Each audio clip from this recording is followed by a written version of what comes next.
ನಮಸ್ಕಾರ ಸ್ನೇಹಿತರೆ, welcome to my channel. ನಾನು ನಿಮ್ಮ ಗೆಳೆಯ. ಕನ್ನಡ ನುಡಿ ಸಿರಿಯ ಸೊಬಗು ಸೊಗಸುಗಳನ್ನೆಲ್ಲ ಸುಂದರವಾಗಿ ಸೆರೆ ಹಿಡಿದಿಟ್ಟಿರುವ ಮತ್ತು ಮಾತುಗಳನ್ನು ಅಷ್ಟೇ ಸುಮಧುರವಾಗಿ ಉಲಿಯುತ್ತಿದ್ದ ನಾಲಗೆ ಆ ಗಾನಗಂಧರ್ವನದು. ಅಪ್ರತಿಮ ನಟನೆ, ನರ್ತನ ಕೌಶಲ್ಯದಿಂದಲೂ ಕನ್ನಡ ಜನಕೋಟಿಯ ಹೃದಯಕ್ಕೆ ಲಗ್ಗೆ ಹಾಕಿ ನಟ ಸಾರ್ವಭೌಮನಾದ ಈ ಕಲಾವಿದ ನುಡಿದರೆ ಗುನುಗಿದರೆ ಸಾಕು ಆ ಮುತ್ತಿನ ಮಾಲೆ ಸ್ಫಟಿಕದ ಸಲಾಕೆ ಮಾಣಿಕ್ಯದ ದೀಪ್ತಿಯ ಹಾಗೆ ಸ್ಫುಟವೂ ಸುಶ್ರಾವ್ಯವೂ ಆಗಿ ಆಲಿಸಿ ನಲಿವ ಜನಮೆಚ್ಚಿನ ಮಹಾನಾಯಕ ಇವರೇ ಅಭಿಮಾನಿ ದೇವರುಗಳ ಕಲಾದೈವ ನಮ್ಮೆಲ್ಲರ ಡಾಕ್ಟರ್ ರಾಜ್ಕುಮಾರ್. ಡಾಕ್ಟರ್ ರಾಜ್ಕುಮಾರ್ ಅಂದರೆ ಬರೀ ಹೆಸರಲ್ಲ, ಅದೊಂದು ಶಕ್ತಿ. ಅವರು ಕನ್ನಡ ಭಾಷೆಯ ಪ್ರತಿಧ್ವನಿಯಂತಿದ್ದರು. ಕನ್ನಡಕ್ಕಾಗಿ ಕನ್ನಡಿಗರಿಗಾಗಿ ಬಾಳಿ ಬದುಕಿದ್ದ ಮೇರು ನಟ, ಹೆಮ್ಮೆಯ ಕನ್ನಡಿಗ ಡಾಕ್ಟರ್ ರಾಜ್ಕುಮಾರ್. ಅಣ್ಣವರು ಎಂದೇ ಪ್ರಖ್ಯಾತಿಯಾಗಿರುವ ಡಾಕ್ಟರ್ ರಾಜ್ಕುಮಾರ್ ಕನ್ನಡ ಚಲನಚಿತ್ರರಂಗದ ಮತ್ತು ರಂಗಭೂಮಿ ನಾಟಕಗಳ ನಟನೆಯಲ್ಲಿ ಮೇರು ಪರ್ವತದಷ್ಟೇ ಎತ್ತರ ನಮ್ಮ ರಾಜ್. ಕನ್ನಡ ಎಂದ ಕೂಡಲೇ ಏರು ಧ್ವನಿ ಪ್ರತಿಧ್ವನಿಸುವ ಅತ್ಯಂತ ಜನಪ್ರಿಯ ಹೆಸರು ಅಂದರೆ ರಾಜ್ಕುಮಾರ್. ತೆರೆಯ ಮೇಲೂ ತೆರೆಯ ಹಿಂದೆಯೂ ಕರ್ನಾಟಕದ ಸಂಸ್ಕೃತಿ ಮತ್ತು ಪರಂಪರೆಯನ್ನ ಸಮರ್ಥವಾಗಿ ಕಟ್ಟಿ ಮತ್ತು ಬೆಳೆಸಿದ ನಾಯಕ. ರಾಜ್ಕುಮಾರ್ ಬಗ್ಗೆ ವಿಶೇಷವಾಗಿ ಹೇಳೋ ಪ್ರಮೇಯವಿಲ್ಲ, ಏಕೆಂದರೆ ಅವರ ನಟನಾ ಪಾಂಡಿತ್ಯದಿಂದ ಮತ್ತು ಗಾನ ಕಂಠದಿಂದ ಜನಮನಗಳಲ್ಲಿ ಅಚ್ಚಳಿಯದೆ ಉಳಿದು ಹೋಗಿದ್ದಾರೆ. ಆದರೂ ಕೆಲ ಮಾಹಿತಿಯನ್ನು ಅಂತರ್ಜಾಲದಲ್ಲಿ ಕಲೆ ಹಾಕಿ ಈ ಸಂಚಿಕೆಯನ್ನು ಮಾಡಿದ್ದೇನೆ.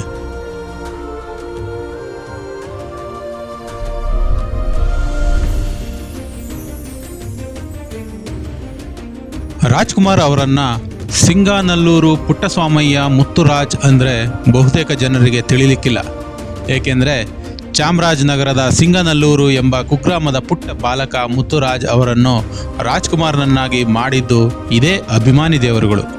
ಮುತ್ತುರಾಜ್ ಹುಟ್ಟಿದ್ದು 1929 ಏಪ್ರಿಲ್ 24ರಂದು.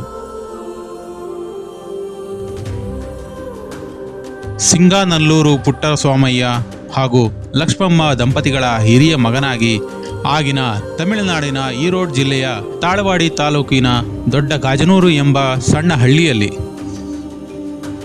ಅಣ್ಣವರ ಬಗ್ಗೆ ತಿಳಿಯೋದಕ್ಕೂ ಮುನ್ನ ಅವರ ತಂದೆ ಸಿಂಗನಲ್ಲೂರು ಪುಟ್ಟಸ್ವಾಮಯ್ಯನವರ ಬಗ್ಗೆ ತಿಳಿಯೋಣ. ಸಿಂಗನಲ್ಲೂರು ಪುಟ್ಟಸ್ವಾಮಯ್ಯ ಇವರು ಕೊಳ್ಳೇಗಾಲ ಸಮೀಪದ ಸಿಂಗನಲ್ಲೂರು ಎಂಬ ಗ್ರಾಮದಲ್ಲಿ 1899ರಲ್ಲಿ ಜನಿಸಿದರು. ಇವರ ತಂದೆ ನಾಗೇಗೌಡ, ತಾಯಿ ಪುಟ್ಟತಾಯಮ್ಮ. ಪುಟ್ಟಸ್ವಾಮಯ್ಯನವರಲ್ಲಿದ್ದ ಕಲೆಯ ವಿಕಾಸಕ್ಕೆ ನೆರವಾದವರು ಇವರ ತಂದೆ ನಾಗೇಗೌಡರು. ಪುಟ್ಟಸ್ವಾಮಯ್ಯನವರ ಪತ್ನಿ ಲಕ್ಷ್ಮಮ್ಮ ಅಂದಿನ ಮದ್ರಾಸ್ ಸಂಸ್ಥಾನದ ತಾಳ್ವಾಡಿ ಬಳಿ ಇದ್ದ ಗಾಜನೂರು ಮಹಿಳೆ. ತಮ್ಮ ಹಿರಿಯ ವಯಸ್ಸಿನಲ್ಲಿ ಅಭಿನಯವನ್ನು ಕರತಲಾಮಲಕ ಮಾಡಿಕೊಂಡಿದ್ದ ಇವರು ತಮ್ಮ ರಕ್ತದ ಕಣಕಣದಲ್ಲೂ ಕಲೆಯನ್ನು ಬೆಳೆಸಿಕೊಂಡ ಅಪ್ರತಿಮ ಮತ್ತು ಅಪರೂಪದ ನಟಭಯಂಕರ. ಪುಟ್ಟಸ್ವಾಮಯ್ಯ ಹಳೆ ಮೈಸೂರು ಸಂಸ್ಥಾನದಾದ್ಯಂತ ಅನೇಕ ಪೌರಾಣಿಕ ನಾಟಕಗಳಲ್ಲಿ ವಿವಿಧ ಪಾತ್ರಗಳನ್ನು ಬಹಳ ಅಚ್ಚುಕಟ್ಟಾಗಿ ಅಭಿನಯಿಸುತ್ತಿದ್ದರಂತೆ. ವಿಶೇಷವಾಗಿ ಇವರು ಕಂಸ, ರಾವಣ, ಹಿರಣ್ಯಾಕ್ಷ ಮುಂತಾದ ಸುರಾಸುರ ಪಾತ್ರಗಳಲ್ಲಿ ಇವರ ಅಮೋಘವಾದ ಅಭಿನಯವನ್ನು ಕಂಡ ಸಹಸ್ರಾರು ಪ್ರೇಕ್ಷಕರು, ನಾಟಕ ಪ್ರಿಯರು, ದಿವಾನರು ಹಾಗೂ ಬ್ರಿಟಿಷ್ ಅಧಿಕಾರಿಗಳು ಅಷ್ಟೇ ಅಲ್ಲದೆ ಅಂದಿನ ಮಹಾರಾಜರಾದ ಶ್ರೀ ಶ್ರೀ ನಾಲ್ವಡಿ ಕೃಷ್ಣರಾಜ ಒಡೆಯರ್ ಅವರು ಸಹ ಮನಸಾರೆ ಮೆಚ್ಚಿಕೊಂಡಿದ್ದಾರೆ. ಭಕ್ತ ಮಾರ್ಕಂಡೇಯ ನಾಟಕದಲ್ಲಿ ಪುಟ್ಟಸ್ವಾಮಯ್ಯನವರು ನಿರ್ವಹಿಸುತ್ತಿದ್ದ ಯಮನ ಪಾತ್ರ ಇವರ ಕಲಾ ನೈಪುಣ್ಯಕ್ಕೆ ಸಾಕ್ಷ್ಯವಾಗಿದೆ. ಇವರ ನಟನೆಯನ್ನು ಕಂಡ ಪ್ರತಿಯೊಬ್ಬರೂ ಹುಟ್ಟು ಕಲಾವಿದನೆಂದರೆ ಪುಟ್ಟಸ್ವಾಮಯ್ಯ ಅಂತ ಕರೀತಿದ್ರಂತೆ. ಭಕ್ತ ಪ್ರಹ್ಲಾದ ನಾಟಕದ ಕೆಲವು ಪ್ರಯೋಗಗಳಲ್ಲಿ ಹಿರಣ್ಯಾಕ್ಷನ ಪಾತ್ರವನ್ನು ಪುಟ್ಟಸ್ವಾಮಯ್ಯ ನಟಿಸಿ ಪ್ರಹ್ಲಾದನ ಪಾತ್ರವನ್ನು ತಮ್ಮ ಮಗನಾದ ಮುತ್ತುರಾಜ್ ಅಂದರೆ ನಮ್ಮ ಡಾಕ್ಟರ್ ರಾಜ್ ಅಭಿನಯಿಸಿದ ಸುಸಂದರ್ಭಗಳನ್ನು ಕಂಡು ಪ್ರೇಕ್ಷಕರು ಅತೀವ್ರ ಆನಂದದಿಂದ ಶ್ಲಾಘನೆ ವ್ಯಕ್ತಪಡಿಸುತ್ತಿದ್ದರಂತೆ. ಆ ಕ್ಷಣದಲ್ಲಿ ರಾಜ್ಕುಮಾರ್ ಕೂಡ ಪ್ರಹ್ಲಾದ ಪಾತ್ರವನ್ನು ತಮ್ಮ ತಂದೆ ಎದುರು ಅಭಿನಯಿಸುವಾಗ ಭಯ ಭಕ್ತಿ ಉಳ್ಳವರಾಗಿ ರೋಮಾಂಚನಗೊಳ್ಳುತ್ತಿದ್ದರಂತೆ. ಅಂದಿನ ಮೂಕಿ ಟಾಕಿ ಚಿತ್ರರಂಗದ ಕಾಲದಲ್ಲಿ ಪುಟ್ಟಸ್ವಾಮಯ್ಯನವರ ಸಮಕಾಲೀನ ಕಲಾವಿದರುಗಳಾದ HLN ಸಿಂಹ ಅಂದರೆ ನಮ್ಮ ರಾಷ್ಟ್ರಕವಿ ಕುವೆಂಪುರವರ ಸಹಪಾಠಿ, ಆರ್ ನಾಗೇಂದ್ರ ರಾವ್, ಗುಬ್ಬಿ ವೀರಣ್ಣ, ಸುಬ್ಬಯ್ಯ ನಾಯ್ಡು ಮುಂತಾದವರು ವೃತ್ತಿ ರಂಗಭೂಮಿ ಪಾತ್ರಗಳ ಜೊತೆಗೆ ಮೂಕಿ ಟಾಕಿ ಚಿತ್ರಗಳಲ್ಲೂ ಸಹ ಅಭಿನಯಿಸುತ್ತಿದ್ರಂತೆ. ಆದರೆ ಏಕೋ ಏನೋ ಪುಟ್ಟಸ್ವಾಮಯ್ಯನವರು ಮಾತ್ರ ಮನಸ್ಸು ಮಾಡಲೇ ಇಲ್ಲ. ಆ ಕಡೆಗೆ ಕಿವಿಗೊಡದೆ ನಿರಾಸಕ್ತರಾಗಿ ಉಳಿದಿದ್ರಂತೆ. ಪುಟ್ಟಸ್ವಾಮಯ್ಯನವರ ಸಹೋದ್ಯೋಗಿಗಳು, ಅಭಿಮಾನಿಗಳು ಹಾಗೂ ಚಿತ್ರ ನಿರ್ಮಾಪಕ ನಿರ್ದೇಶಕರು ಕೆಲವು ಚಲನಚಿತ್ರಗಳ ಹಲವಾರು ಪಾತ್ರಗಳಲ್ಲಿ ನಿರ್ವಹಿಸುವಂತೆ ಇವರಿಗೆ ಪ್ರೋತ್ಸಾಹ ನೀಡಿದ್ರಂತೆ. ಬಂದ ಅವಕಾಶಗಳನ್ನು ಸಹ ಅವರು ತಿರಸ್ಕರಿಸುತ್ತಿದ್ರಂತೆ. ಇಷ್ಟಾದರೂ 1942ರಲ್ಲಿ ತೆರೆ ಕಂಡ ಕನ್ನಡದ ಚಿತ್ರರಂಗ ಜೀವನ ನಾಟಕ ಎಂಬ ಏಕೈಕ ಸಿನಿಮಾದಲ್ಲಿ ನಟಿಸಿದ್ರಂತೆ. ನಾಟಕ ಚೂಡಾರತ್ನ, ರಂಗ ನಟಭಯಂಕರ, ಸಿಂಗಾನಲ್ಲೂರು ಪುಟ್ಟಸ್ವಾಮಯ್ಯ ಇದು ಅವರು ನಟಿಸಿದ ಮೊದಲ ಹಾಗೂ ಕಟ್ಟಕಡೆಯ ಚಲನಚಿತ್ರ. ಮುತ್ತುರಾಜ್ ಗುಬ್ಬಿ ಕಂಪನಿಯಲ್ಲಿ ಪುಟ್ಟಸ್ವಾಮಯ್ಯನವರು ಅಭಿನಯಿಸುತ್ತಿದ್ದಾಗ ಮುತ್ತುರಾಜ್ಗೆ ಕೃಷ್ಣಲೀಲಾ ಎಂಬ ನಾಟಕದಲ್ಲಿ ಸಣ್ಣ ಪಾತ್ರ ದೊರೆಯಿತು. ಕೆಲ ದಿನಗಳ ನಂತರ ಪುಟ್ಟಸ್ವಾಮಯ್ಯನವರು ಗುಬ್ಬಿ ಕಂಪನಿ ತೊರೆದು ಎಂ.ವಿ. ಸುಬ್ಬಯ್ಯ ನಾಯ್ಡು ಅವರ ಶ್ರೀ ಸಾಹಿತ್ಯ ಸಾಮ್ರಾಜ್ಯ ನಾಟಕ ಮಂಡಳಿಗೆ ಸೇರಿದಾಗ ಅಕಸ್ಮಾತ್ತಾಗಿ ಮುತ್ತುರಾಜರಿಗೆ ಅಂಬರೀಷ ನಾಟಕದಲ್ಲಿ ಅಂಬರೀಷನ ತಮ್ಮ ರಮಾಕಾಂತನ ಪಾತ್ರ ದೊರೆಯಿತಂತೆ. ಅನಂತರ ಕುರುಕ್ಷೇತ್ರ ನಾಟಕದಲ್ಲಿ ತಂದೆ ಭೀಮನ ಪಾತ್ರವಾದರೆ ಮಗ ಅರ್ಜುನನ ಪಾತ್ರ ನಿರ್ವಹಿಸ್ತಿದ್ರಂತೆ. ಅನಂತರದ ದಿನಗಳಲ್ಲಿ ಭೂ ಕೈಲಾಸ ನಾಟಕದಲ್ಲಿ ಹಲವು ಪಾತ್ರಗಳಲ್ಲಿ ನಟಿಸಿದ್ದ ಮುತ್ತುರಾಜ್ ರಂಗಭೂಮಿಯಲ್ಲೂ ಸಾಕಷ್ಟು ಹೆಸರು ಗಳಿಸಿದ್ರು. ರಾಜ್ಕುಮಾರ್ಗೆ ಇದು ರಂಗ ತಾಲೀಮು ಅನ್ಬಹುದು. ಬಡತನದಿಂದಾಗಿ ಮುತ್ತುರಾಜ್ ವಿದ್ಯಾಭ್ಯಾಸವನ್ನ ಅರ್ಧಕ್ಕೆ ನಿಲ್ಲಿಸಿದ್ರಂತೆ. ಗುಬ್ಬಿ ಕಂಪನಿಯೇ ಅವರ ವಿಶ್ವವಿದ್ಯಾಲಯವಾಯಿತು. ತಂದೆಯನ್ನು ನೆರಳಿನಂತೆ ಹಿಂಬಾಲಿಸಿದ ಮುತ್ತುರಾಜ್ಗೆ ಅವರಿಂದಲೇ ತರಬೇತಿ. ನಾಟಕಗಳಲ್ಲಿ ಸಣ್ಣ ಪುಟ್ಟ ಪಾತ್ರ ಅವರೊಂದಿಗೆ ನಿರ್ವಹಿಸುತ್ತಿದ್ದರಂತೆ. ರೌದ್ರ ಪಾತ್ರಗಳಿಂದ ಖ್ಯಾತಿ ಪಡೆದಿದ್ದ ಪುಟ್ಟಸ್ವಾಮಯ್ಯ 1930ರಿಂದ 1950ರವರೆಗೆ ಕನ್ನಡ ರಂಗಭೂಮಿಯಲ್ಲಿ ಸಾಕಷ್ಟು ಹೆಸರು ಗಳಿಸಿದರು. ಹೀಗೆ ರಾಜ್ ಅವರ ತಂದೆ ರಂಗಭೂಮಿ ಕಲಾವಿದರಾಗಿದ್ದರಿಂದ ಇವರಿಗೂ ಬಣ್ಣದ ನಂಟಿತ್ತು. ರಾಜ್ ಓದಿದ್ದು 4ನೇ ಕ್ಲಾಸ್, ಆದರೆ ಸಾಧನೆ ಮಾತ್ರ ಶಿಖರದಷ್ಟು. ಬಹುಶಃ ಸ್ಯಾಂಡಲ್ವುಡ್ ಒಂದೇ ಅಲ್ಲ, ಭಾರತೀಯ ಚಿತ್ರರಂಗ ಅಷ್ಟೇ ಅಲ್ಲದೆ ಇಡೀ ಜಗತ್ತಿನಲ್ಲಿ ರಾಜ್ಕುಮಾರ್ ಅವರಿಗೆ ಸರಿಸಾಟಿಯಾದವರು ಯಾರೂ ಇಲ್ಲ. 5 ಅಡಿ 7 ಇಂಚು ಎತ್ತರವಿದ್ದ ಮುತ್ತುರಾಜ್ ಅವರ ಅಭಿನಯಕ್ಕೆ ರಾಜ್ಕುಮಾರ್ ಅವರೇ ಸರಿಸಾಟಿಯಾಗಿದ್ರು.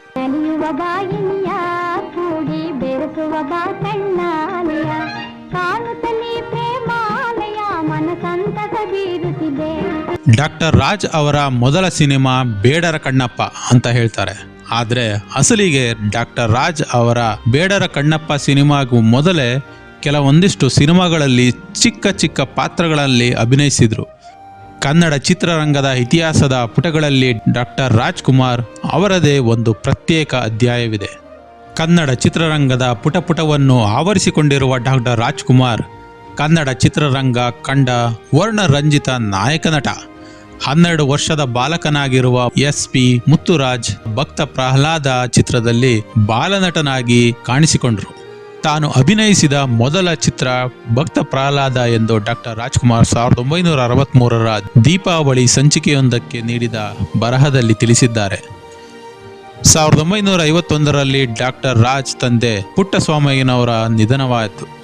ಬಂದೆರಗಿದ ಆಘಾತದಿಂದ ತತ್ತರಿಸಿದ ಮುತ್ತುರಾಜ್ ಮತ್ತೆ ಗುಬ್ಬಿ ಕಂಪನಿ ಅಷ್ಟೇ ಅಲ್ಲದೆ ಶ್ರೀ ಸಾಹಿತ್ಯ ಮಂಡಳಿ, ಶೇಷಾಚಾರ್ಯರವರ ಶೇಷಕಮಲ ನಾಟಕ ಮಂಡಳಿಯಲ್ಲೂ ಸಹ ರಾಜ್ಕುಮಾರ್ 1 ವರ್ಷಗಳ ಕಾಲ ತಮ್ಮ ಕಲಾ ಸೇವೆಯನ್ನು ಸಲ್ಲಿಸಿದ್ರಂತೆ. ನನ್ನ ತಂದೆ ರಂಗದ ಮೇಲೆ ಹುರಿಮೀಸೆ ತಿರುಗಿಸುತ್ತಾ ಆರ್ಭಟಿಸುತ್ತಾ ರಂಗ ಪ್ರವೇಶಿಸಿದರೆ ಎಂಥವರಿಗೂ ಒಂದು ಬಾರಿ ನಡುಕ ಬರ್ತಿತ್ತು ಅಂತ ತಂದೆಯ ಅಭಿನಯವನ್ನು ಬಣ್ಣಿಸುವ ರಾಜ್ಕುಮಾರ್ ಅವರಿಗೆ ತಂದೆಯ ಅಭಿನಯ ಬಲು ಪ್ರಿಯ. ನಾನೂ ಅದೇ ರೀತಿ ಅಭಿನಯ ಮಾಡಬೇಕೆಂದು ಭಕ್ತ ಪ್ರಹ್ಲಾದ ಚಿತ್ರದಲ್ಲಿ ಹಿರಣ್ಯಕಶಿಪುವಿನ ಪಾತ್ರದಲ್ಲಿ ಅವರಂತೆ ಅಭಿನಯಿಸಲು ಸಾಧ್ಯವೇ ಎಂದು ಪ್ರಯತ್ನಿಸಿದೆ, ಆದರೆ ಬರಲಿಲ್ಲ ಅಂತ ಹೇಳ್ತಾರೆ. 1942ರಲ್ಲಿ ಬಿಡುಗಡೆಯಾದ ಭಕ್ತ ಪ್ರಹ್ಲಾದ ಚಿತ್ರದಲ್ಲಿ ನಟನಾಗಿಯೂ ನಂತರ 1952ರಲ್ಲಿ ಮಹಾತ್ಮ ಪಿಕ್ಚರ್ಸ್ ರವರ ತಯಾರಿಕೆಯಲ್ಲಿ ಶ್ರೀನಿವಾಸ ಕಲ್ಯಾಣದಲ್ಲಿ ಋಷಿಯೊಬ್ಬನ ಪಾತ್ರ ಸಿಕ್ಕಿತು. ಸಪ್ತ ಋಷಿಗಳಲ್ಲಿ ಒಬ್ಬರಾಗಿ ಸಣ್ಣ ಪಾತ್ರದಲ್ಲಿ ಕಾಣಿಸಿಕೊಂಡರು. ಒಂದೇ ಒಂದು ಸಂಭಾಷಣೆ ಹೇಳುವ ಪಾತ್ರದಲ್ಲಿ ಅಭಿನಯಿಸಿದರು. ರಂಗಭೂಮಿಯಲ್ಲೂ ಸಕ್ರಿಯರಾಗಿದ್ದರು. ಸ್ನೇಹಿತರೆ, ಸ್ವತಃ ಡಾಕ್ಟರ್ ರಾಜ್ಕುಮಾರ್ ಅವರೇ ಇದರ ಬಗ್ಗೆ ಏನು ಹೇಳಿದ್ರು ಗೊತ್ತಾ?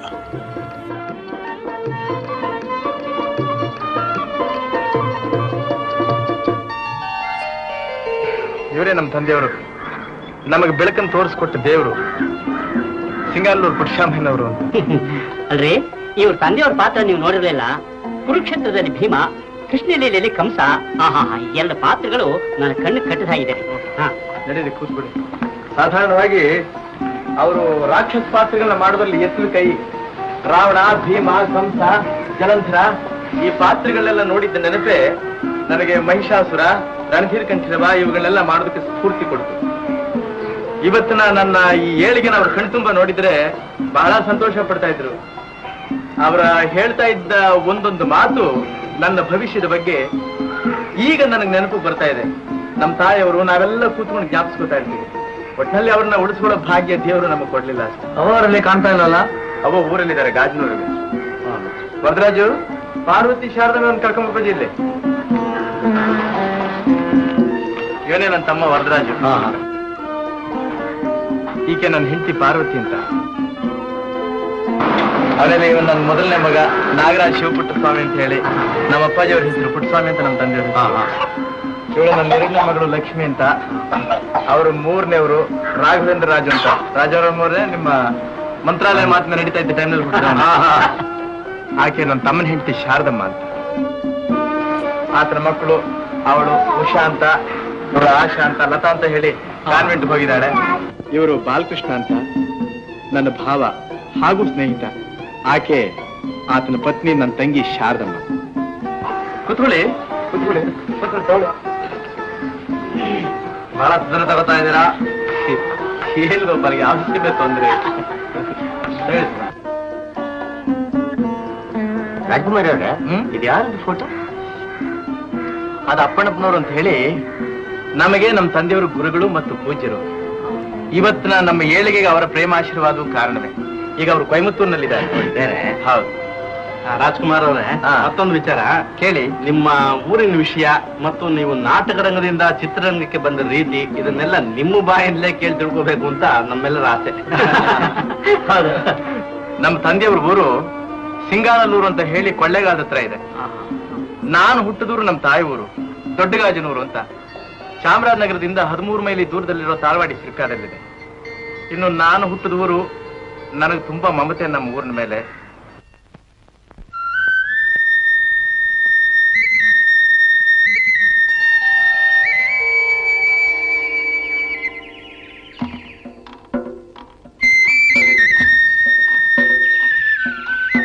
ಮರಗಿಡಗಳಿಂದಾನು, ಪೈರು ಪಚ್ಚೆಗಳಿಂದಾನು, ಬೆಡ್ಡ ಗುಡ್ಡಗಳಿಂದಾನು ತುಂಬಿ ಮನೋಹರವಾಗಿರೋ ಈ ಸುಂದರ ಸ್ಥಳ ನನ್ನ ಭಾಗಕ್ಕೆ ಸ್ವರ್ಗ ಇದ್ದ ಹಾಗೆ.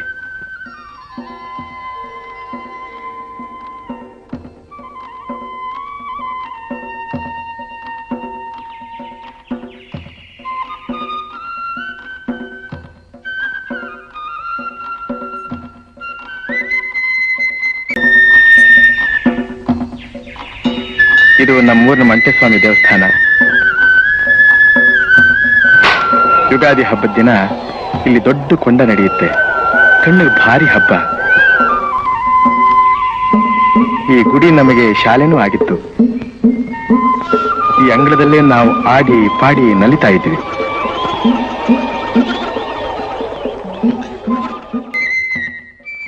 ಹುಟ್ಟು ಕಲಾವಿದರಾಗಿದ್ದ ನಮ್ಮ ಅಪ್ಪಾಜಿಯವರ ಸಹಾಯದಿಂದ ಬಾಲ್ಯದಲ್ಲೇ ನಾನು ಅವ್ರ ಜೊತೆ ನಾಟಕದ ಕಂಪನಿ ಸೇರ್ಬಿಟ್ಟೆ.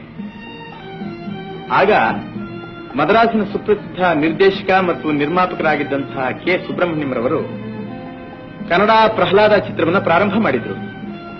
ನಮ್ಮ ಅಪ್ಪಾಜಿಯವರ ಜೊತೆಲಿ ನನಗೇ ನೆನಪಿಲ್ಲದ ಒಂದು ಪುಟಾಣಿ ಪಾತ್ರ ಮಾಡಿದೆ. ಅಪ್ಪಾಜಿಯವರು ಕಾಲವಾದ ಸಂದರ್ಭ. ಮಹಾತ್ಮ ಚಿತ್ರ ಸಂಸ್ಥೆಯವರು ಶ್ರೀನಿವಾಸ್ ಕಲ್ಯಾಣ ಅನ್ನುವಂತಹ ಚಿತ್ರವನ್ನ ತಯಾರಿಸ್ತಾ ಇದ್ರು. ಈಗಿನ ನನ್ನ ಮಿತ್ರ ನಿರ್ದೇಶಕರಾದಂತಹ ಆರೂರು ಪಟ್ಟಾಭಿಯವರ ಜೊತೆಯಲ್ಲಿ 7 ಜನ ಸನ್ಯಾಸಿಗಳ ಪೈಕಿ ನಾನು ಒಬ್ಬನಾಗಿ ಅಭಿನಯಿಸುವಂತಹ ಒಂದು ಅವಕಾಶ ಬಂತು. ಸರಿ, ಅಭಿನಯಿಸಿದೆ. ಚಿತ್ರನೂ ಮುಗೀತು, ಅದು ಬಿಡುಗಡೆ ಆಯಿತು. ನನ್ನ ಕೆಲವು ಮಿತ್ರರ ಜೊತೆನಲ್ಲಿ ಚಿತ್ರ ನೋಡೋಣ ಅಂತ ಹೇಳಿ ಹೋಗಿ ಕೂತೆ. ಸರಿ, ನಾನು ಅಭಿನಯಿಸಿದಂತಹ ದೃಶ್ಯ ಕೂಡ ಬಂತು. ನಾನು ಎಲ್ಲಿದ್ದೀನಿ ಅಂತ ನೋಡೋದ್ರಲ್ಲಿ ಆ ದೃಶ್ಯ ಹೊರಟು ಹೋಗಿತ್ತು.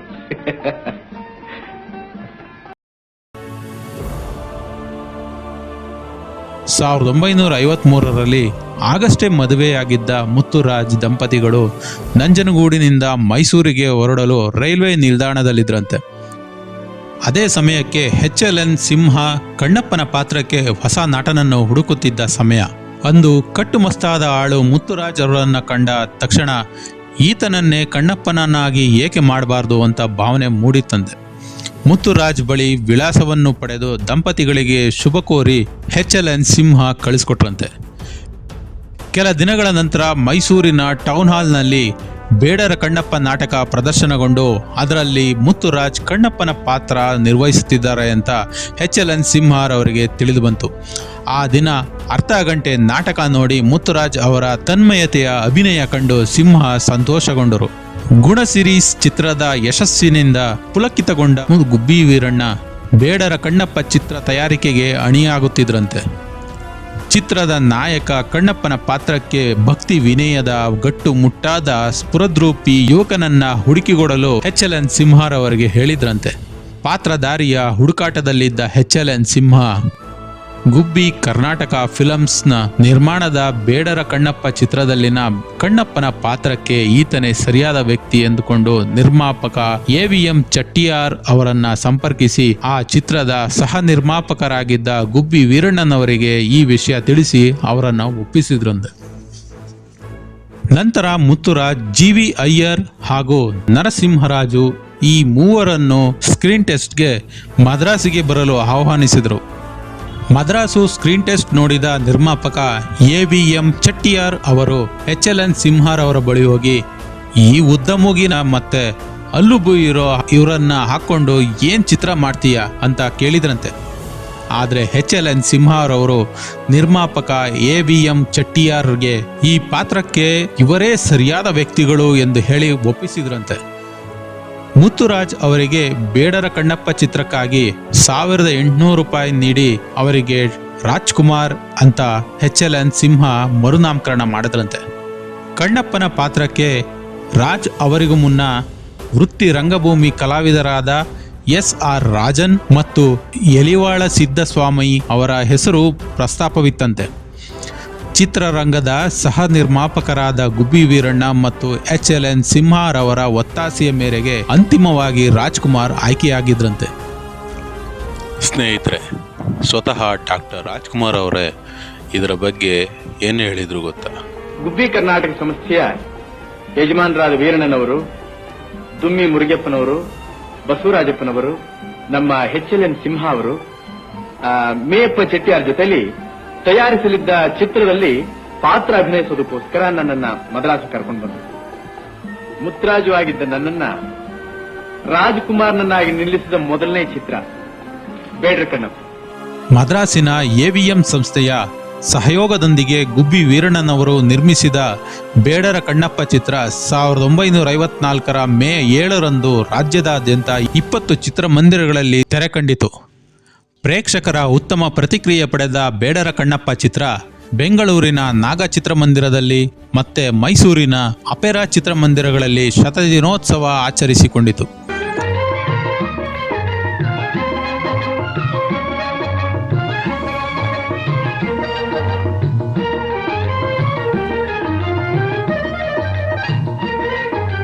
ನಲಿಯುವ ಬಾಯಿನಿಯ ಕೂಡಿ ಬೆರೆಸುವ ಬಾ ಕಣ್ಣಾಲಿಯ, ನಲಿಯುವ ಬಾಯಿನಿಯ ಕೂಡಿ ಬೆರೆಸುವ ಬಾ ಕಣ್ಣಾಲಿಯ, ಕಾಣುತ್ತಲೇ ಪ್ರೇಮಾಲಯ ಮನಸಂತಸ ಬೀರುತ್ತಿದೆ, ಕಾಣುತ್ತಲೇ ಪ್ರೇಮಾಲಯ.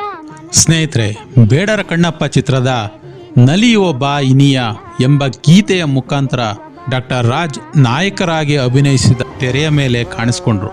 ಕನ್ನಡ ಚಿತ್ರರಂಗದ ಸ್ಥಾಪಕ ಪಿತಾಮಹರಾದ HLN ಸಿಂಹ ಮತ್ತು GV ಅಯ್ಯರ್ ಬರೆದ ಬೇಡರ ಕಣ್ಣಪ್ಪ ನಿಷ್ಠಾವಂತ ಭಕ್ತ ಕಣ್ಣಪ್ಪನ ಪಾತ್ರ ಅತಿ ದೊಡ್ಡ ನೀತಿಕತೆಯಾಗಿದೆ. ಬೇಡರ ಕಣ್ಣಪ್ಪ ಚಿತ್ರ 365 ದಿನ ಚಿತ್ರಮಂದಿರಗಳಲ್ಲಿ ಓಡಿದ ಮೊದಲ ಕನ್ನಡ ಚಿತ್ರ. ಈ ಚಿತ್ರವನ್ನ ಗುಬ್ಬಿ ವೀರಣ್ಣ, MV ಮೇಯಪ್ಪನ್, ಮತ್ತು CR ಬಸವರಾಜು ನಿರ್ಮಿಸಿದ್ದು R ಸುಂದರಂ ಸಂಗೀತ ಸಂಯೋಜಕರಾಗಿದ್ದಾರೆ.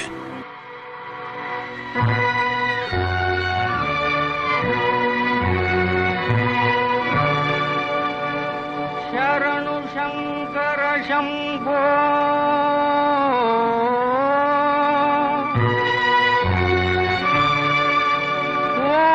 ಓಂಕಾರನಾದ ರೂಪ ಮೊರೆಯನ್ನೀ ಆಲಿಸಿ ಪಾಲಿಸೋ ಸರ್ವೇಶ ಶಿವಪ್ಪ ಕಾಯೋ ತಂದೆ ಮೂಲೋಕ ಸ್ವಾಮಿ ದೇವ ಹಸಿವೆಯನ್ನು ತಾಳಲಾರೆ ಕಾಪಾಡಯ ಹರನೇ ಶಿವಪ್ಪ ಕಾಯೋ ತಂದೆ ಮೂಲೋಕ ಸ್ವಾಮಿ ದೇವ ಹಸಿವೆಯನ್ನು ತಾಳಲಾರೆ ಕಾಪಾಡಯ ಭಕ್ತಿಯಂತೆ ಪೂಜೆಯಂತೆ ಒಂದು ಅರಿಯನ ಏಕಚಿತ್ತದಿ ನಂಬಿದವರ ನೀ ಸಾಗಿಸಲಗುವೆ ಎಂತಪ್ಪ ಏಕಚಿತ್ತದಿ ನಂಬಿದವರ ನೀ ಸಾಗಿಸಲಗುವೆ ಎಂತಪ್ಪ ಶೋಕವ ಹರಿಸುವ ದೇವನಿನಾದರ ಬೇಟೆಯ ತೋರೋ ಎನ್ನಪ್ಪ ಶೋಕವ ಹರಿಸುವ ದೇವನಿನಾದರ ಬೇಟೆಯ ತೋರೋ ಎನ್ನಪ್ಪ ಲೋಕವನಾಡುವ ನೀನಪ್ಪ ಬೇಟೆಯ ತೋರೋ ಎನ್ನಪ್ಪ ಲೋಕವನಾಡುವ ನೀನಪ್ಪ ಬೇಟೆಯ ತೋರೋ ಎನ್ನಪ್ಪ ಬೇಟೆಯ ತೋರೋ ಎನ್ನಪ್ಪ ಬೇಟೆಯ ತೋರೋ ಎನ್ನಪ್ಪ ಬೇಟೆಯ ತೋರೋ ಎನ್ನಪ್ಪ.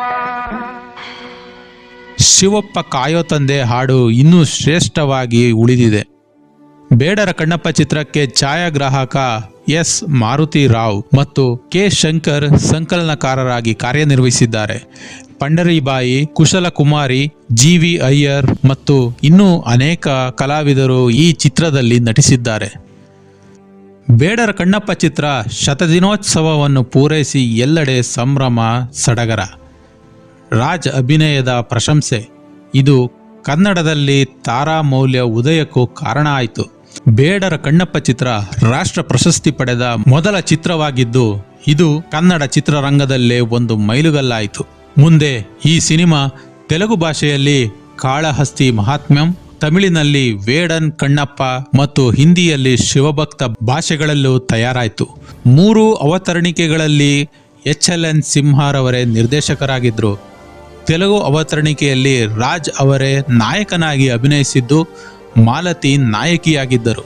ಕನ್ನಡ ಸೇರಿದಂತೆ ಇತರೆ 2 ಅವತರಣಿಕೆಗಳಲ್ಲಿ ಪಂಡರಿಬಾಯಿ ನಾಯಕಿಯಾಗಿದ್ದಾರೆ. ಡಾಕ್ಟರ್ ರಾಜ್ಕುಮಾರ್ ತಮ್ಮ ವೃತ್ತಿ ಬದುಕಿನಲ್ಲಿ ನಟಿಸಿದ ಏಕಮಾತ್ರ ಪರಭಾಷಾ ಚಿತ್ರ ಅಂದರೆ ತೆಲುಗಿನ ಕಾಳಹಸ್ತಿ ಮಹಾತ್ಮ್ಯಂ. ಇದು 1954ರಲ್ಲಿ ತೆರೆಕಂಡ ಬೇಡರ ಕಣ್ಣಪ್ಪ ಚಿತ್ರವನ್ನೇ ಆಧರಿಸಿದ ಚಿತ್ರ. ಬೇಡರ ಕಣ್ಣಪ್ಪ ಚಿತ್ರದ ನಂತರ 1955ರಲ್ಲಿ ಸೋದರಿ, 1956ರಲ್ಲಿ ಭಕ್ತ ವಿಜಯ, ಹರಿಭಕ್ತ ಮತ್ತು ಓಹಿಲೇಶ್ವರ ಚಿತ್ರಗಳಲ್ಲಿ ಅಭಿನಯಿಸಿದ ಡಾಕ್ಟರ್ ರಾಜ್ಕುಮಾರ್ ಭಕ್ತಿ ಪ್ರಧಾನ ಚಿತ್ರಗಳಲ್ಲೂ ಸಹ ಸರಿಸಾಟಿ ಇಲ್ಲದೆ ಅಭಿನಯ ಮಾಡಿದ್ದಾರೆ. ಆನಂದರಾಯರೇ, ಬನ್ನಿ ಡಾಕ್ಟ್ರೆ. ನಾನು ಅರವಿಂದ ಲೆಕ್ಚರ್ ಕೇಳ್ಕೊಂಡು ಬರ್ತಾ ಅವನ ಮನೆ ಕಡೆ ಹೋದ, ನಾನು ಈ ಕಡೆ ಬಂದೆ. ಏನ್ ವಿಷಯ?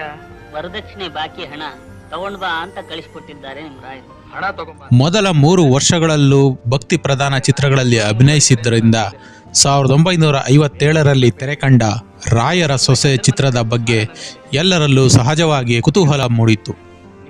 ರಾಜ್ ಸಾಮಾಜಿಕ ಚಿತ್ರಗಳಲ್ಲಿ ಹೇಗೆ ಕಾಣಿಸ್ತಾರೆ ಅಂತ ಕೌತುಕನೂ ಇತ್ತು. ನಿರೀಕ್ಷೆಯಂತೆ ಯಶಸ್ವಿ ಪ್ರದರ್ಶನ ನೀಡಿ ಸಾಮಾಜಿಕ ಪಾತ್ರಗಳಲ್ಲೂ ಸೈ ಎನಿಸಿಕೊಂಡರು ಡಾಕ್ಟರ್ ರಾಜ್. ಇದೇ ರಾಜ್ ಅವರ ಮೊದಲ ಸಾಮಾಜಿಕ ಚಿತ್ರ.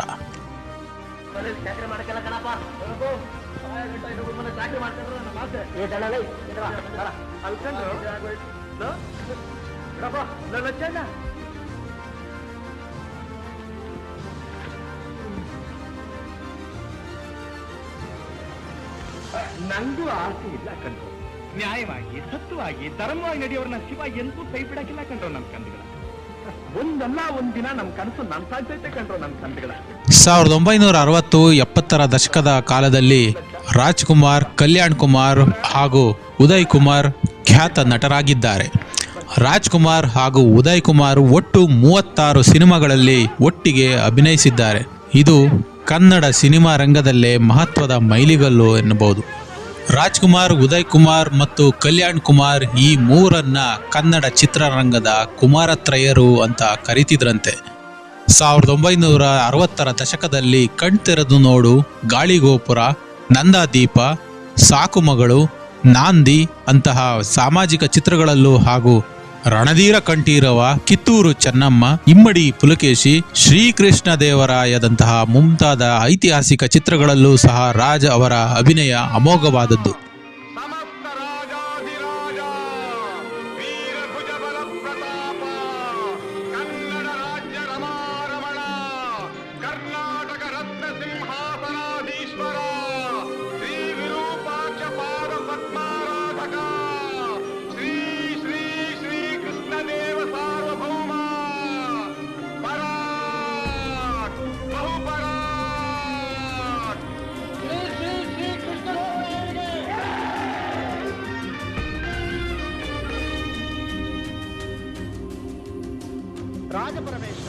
1966ರಲ್ಲಿ ಬಿಡುಗಡೆಯಾದ ಸಂಗೀತ ಪ್ರಧಾನ ಚಲನಚಿತ್ರ ಸಂಧ್ಯಾ ರಾಗದಲ್ಲಿ ಶಾಸ್ತ್ರೀಯ ಸಂಗೀತಗಾರನಾಗಿ ನಟಿಸಿದ ರಾಜ್ ಅವರ ಅಭಿನಯಕ್ಕೆ ಭಾರತದ ಹೆಸರಾಂತ ಶಾಸ್ತ್ರೀಯ ಗಾಯಕರಾದ ಡಾಕ್ಟರ್ ಬಾಲಮುರಳಿ ಕೃಷ್ಣ ಹಾಗೂ ಪಂಡಿತ್ ಭೀಮ್ಸೇನ್ ಜೋಶಿ ಅವರು ಹಿನ್ನೆಲೆ ಗಾಯಕರಾಗಿ ಹಾಡಿದ್ದಾರೆ.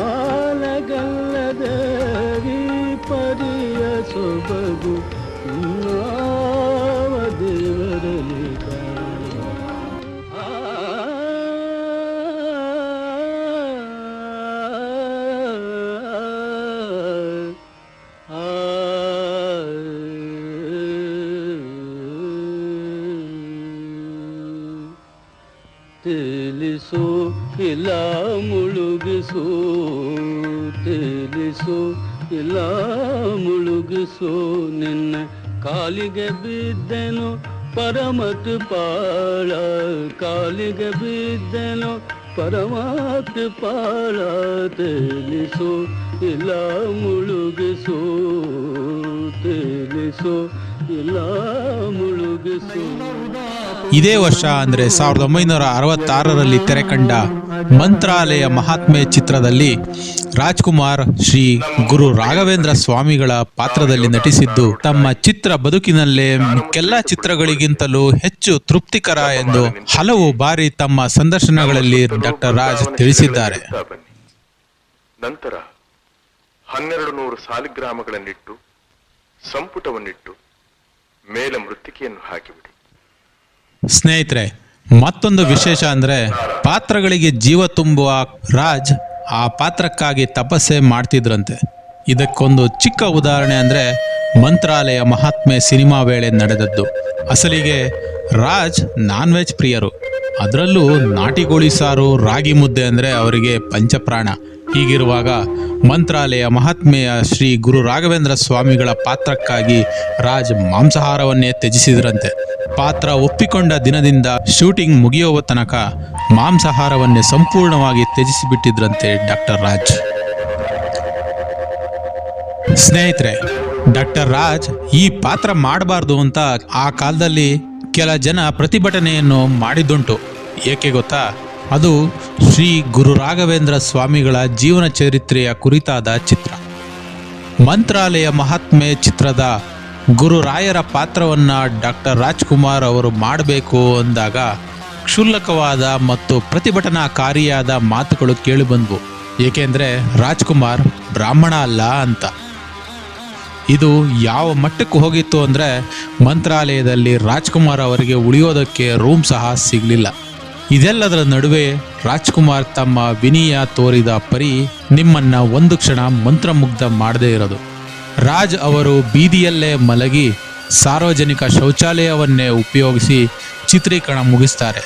ರಾಯರ ಕೃಪೆ ರಾಜ್ ಅವರ ಮೇಲೆ ಎಷ್ಟಿತ್ತು ಅಂದರೆ ಸಿನಿಮಾ ಬಿಡುಗಡೆಯಾದ ಮೇಲೆ ಅದು ಎಲ್ಲ ಮೀರಿ ಸೂಪರ್ ಹಿಟ್ ಪ್ರದರ್ಶನ ಆಯಿತು. ಇನ್ನು ಗುರು ರಾಘವೇಂದ್ರ ಸ್ವಾಮಿಗಳನ್ನ ಒಮ್ಮೆ ನೆನೆದರೆ ರಾಜ್ ಅವರ ಮುಖವಲ್ಲದೆ ಇನ್ಯಾವ ಮುಖವೂ ಕಣ್ಣಿಗೆ ಬರೋದಿಲ್ಲ. 1961ರಲ್ಲಿ ತೆರೆಕಂಡ ಭಕ್ತಚೇತ ಚಿತ್ರದ ನಂತರ 1965ರಲ್ಲಿ ರಾಜ್ ಅವರ ಜನಪ್ರಿಯವಾದ ಚಲನಚಿತ್ರ ನಾಂದಿ ಫ್ರಾನ್ಸ್ನ ಇಂಟರ್ನ್ಯಾಷನಲ್ ಫಿಲ್ಮ್ ಫೆಸ್ಟಿವಲ್ನಲ್ಲಿ ಪ್ರದರ್ಶನಗೊಂಡಿತ್ತು. ಇದು ರಾಜ್ ಅವರ ಅಭಿನಯದ ಪ್ರೌಢತೆಗೆ ಸಿಕ್ಕ ಮನ್ನಣೆಯಾಗಿದೆ. ಡಾಕ್ಟರ್ ರಾಜ್ ನಟಿಸಿರುವ 34 ಚಿತ್ರಗಳು 9 ಭಾಷೆಗಳಲ್ಲಿ ಒಟ್ಟಾರೆ 58 ಬಾರಿ ರೀಮೇಕ್ ಆಗಿವೆ. ಒಟ್ಟು 34 ನಾಯಕರು ರಾಜ್ ನಿರ್ವಹಿಸಿದ್ದ ಪಾತ್ರಗಳನ್ನೇ ವಿವಿಧ ಭಾಷೆಗಳಲ್ಲಿ ನಿರ್ವಹಿಸಿದ್ದಾರೆ. ಮೊದಲ ಬಾರಿಗೆ ಒಬ್ಬ ನಟನ ಚಲನಚಿತ್ರ 50ಕ್ಕೂ ಹೆಚ್ಚು ಬಾರಿ ರೀಮೇಕ್ ಆಗಿರೋದು ಮತ್ತೆ 9 ಭಾಷೆಗಳಲ್ಲಿ ರೀಮೇಕ್ ಆಗಿ ತೆರೆ ಕಂಡದ್ದು ರಾಜ್ ಅವರ ಹೆಗ್ಗಳಿಕೆಗೆ ಹಿಡಿದ ಕೈಗನ್ನಡಿ. 1968 ಡಾಕ್ಟರ್ ರಾಜ್ಗೆ ಸುವರ್ಣ ವರ್ಷ ಅಂತಲೇ ಕರಿಬೋದು. ಒಂದೇ ವರ್ಷದಲ್ಲಿ ಸುಮಾರು 16 ಚಲನಚಿತ್ರಗಳು ಬಿಡುಗಡೆಯಾದವು. ಇದರಲ್ಲೂ ಅವರ ಅಭಿನಯ ಪ್ರಶಂಸೆಗಳಿಗೆ ಪಾತ್ರವಾಯಿತು. ರಾಜ್ಕುಮಾರ್ಗೆ ಅನಂತರ ಹಿನ್ನಡೆನೇ ಇರಲಿಲ್ಲ. ಅಣ್ಣ ತಂಗಿ, ಚಂದ್ರವಳ್ಳಿಯ ತೋಟ, ದೂರದ ಬೆಟ್ಟ, ಮೇಯರ್ ಮುತ್ತಣ್ಣ, ಮಣ್ಣಿನ ಮಗ ಮುಂತಾದ ಚಲನಚಿತ್ರಗಳಲ್ಲಿ ಗ್ರಾಮೀಣ ಬದುಕಿನ ನೈಜ ಚಿತ್ರಣದ ಅಭಿನಯದಲ್ಲಿ ಕಂಡುಬಂದರೆ ಸಂಧ್ಯಾರಾಗ, ನಾಂದಿ, ಕಸ್ತೂರಿ ನಿವಾಸ, ಬಂಗಾರದ ಮನುಷ್ಯ, ಜೀವನ ಚೈತ್ರಗಳಲ್ಲಿ ಮನ ಮಿಡಿಯುವ ಅಭಿನಯ ನೀಡಿದ್ದಾರೆ. ಹಾಗೆ ಭೂ ಕೈಲಾಸದ ರಾವಣ, ಮಹಿಷಾಸುರ ಮರ್ದಿನಿ ಚಿತ್ರದಲ್ಲಿ ಮಹಿಷಾಸುರ, ಸತಿಶಕ್ತಿ ಚಿತ್ರದಲ್ಲಿ ರಕ್ತಾಕ್ಷ, ಭಕ್ತ ಪ್ರಹ್ಲಾದದಲ್ಲಿ ಹಿರಣ್ಯ ಕಶ್ಯಪದಂತಹ ದಾನವ ಪಾತ್ರಗಳನ್ನು ಸಹ ವಹಿಸಿದ್ದು ತಮ್ಮ ಅಭಿನಯ ಸಾಮರ್ಥ್ಯವನ್ನು ಮೆರೆದಿದ್ದಾರೆ. ಎಲ್ಲೆಲ್ಲೂ ಇದ್ದಾನೆ, ಸಕಲ ಚರಾಚರ ವಸ್ತುಗಳಲ್ಲಿ, ಅಣುರೇಣು ದೃಢ ಕಾಷ್ಟಗಳೆಲ್ಲದರಲ್ಲೂ ಇದ್ದಾನೆ. ಅವನೆಲ್ಲದ ಸ್ಥಳವೇ ಇಲ್ಲ.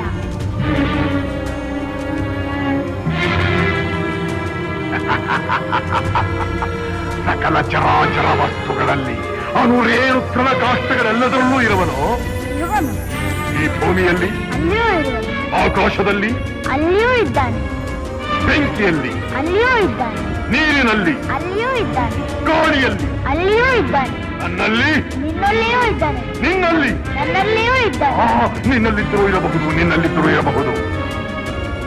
ಈ ಅರಮನೆಯಲ್ಲಿರುವನೋ? ಇರುವನು. ಎಲ್ಲಿ ಎಲ್ಲಿ ಎಲ್ಲಿ ನೋಡಬೇಕೆಂದರೆ ಅಲ್ಲಿ. ಎಲ್ಲಿ ನೋಡಬೇಕೆಂದರೆ ಅಲ್ಲಿ, ಎಲ್ಲಿ ನೋಡಬೇಕೆಂದರೆ ಅಲ್ಲಿ. ಈ ಕಂಬದಲ್ಲಿರುವನೇ? ಅಲ್ಲಿಯೂ ಇದ್ದಾನೆ. ಈ ಕಂಬದಲ್ಲಿರುವನೇ? ಅಲ್ಲಿಯೂ ಇದ್ದಾನೆ. ಈ ಕಂಬದಲ್ಲಿ, ಇದ್ದಾನೆ. ಈ ಕಂಬದಲ್ಲಿ, ಅಲ್ಲಿಯೂ ಇದ್ದಾನೆ. ಅಲ್ಲಿ, ಅಲ್ಲಿಯೂ ಇದ್ದಾನೆ. ಆ ಕಂಬದಲ್ಲಿ, ಅಲ್ಲಿಯೂ ಇದ್ದಾನೆ. ಈ ಕಂಬದಲ್ಲಿ, ಅಲ್ಲಿಯೂ ಇದ್ದಾನೆ. ಅಲ್ಲಿಯೂ ಇದ್ದಾನೆ.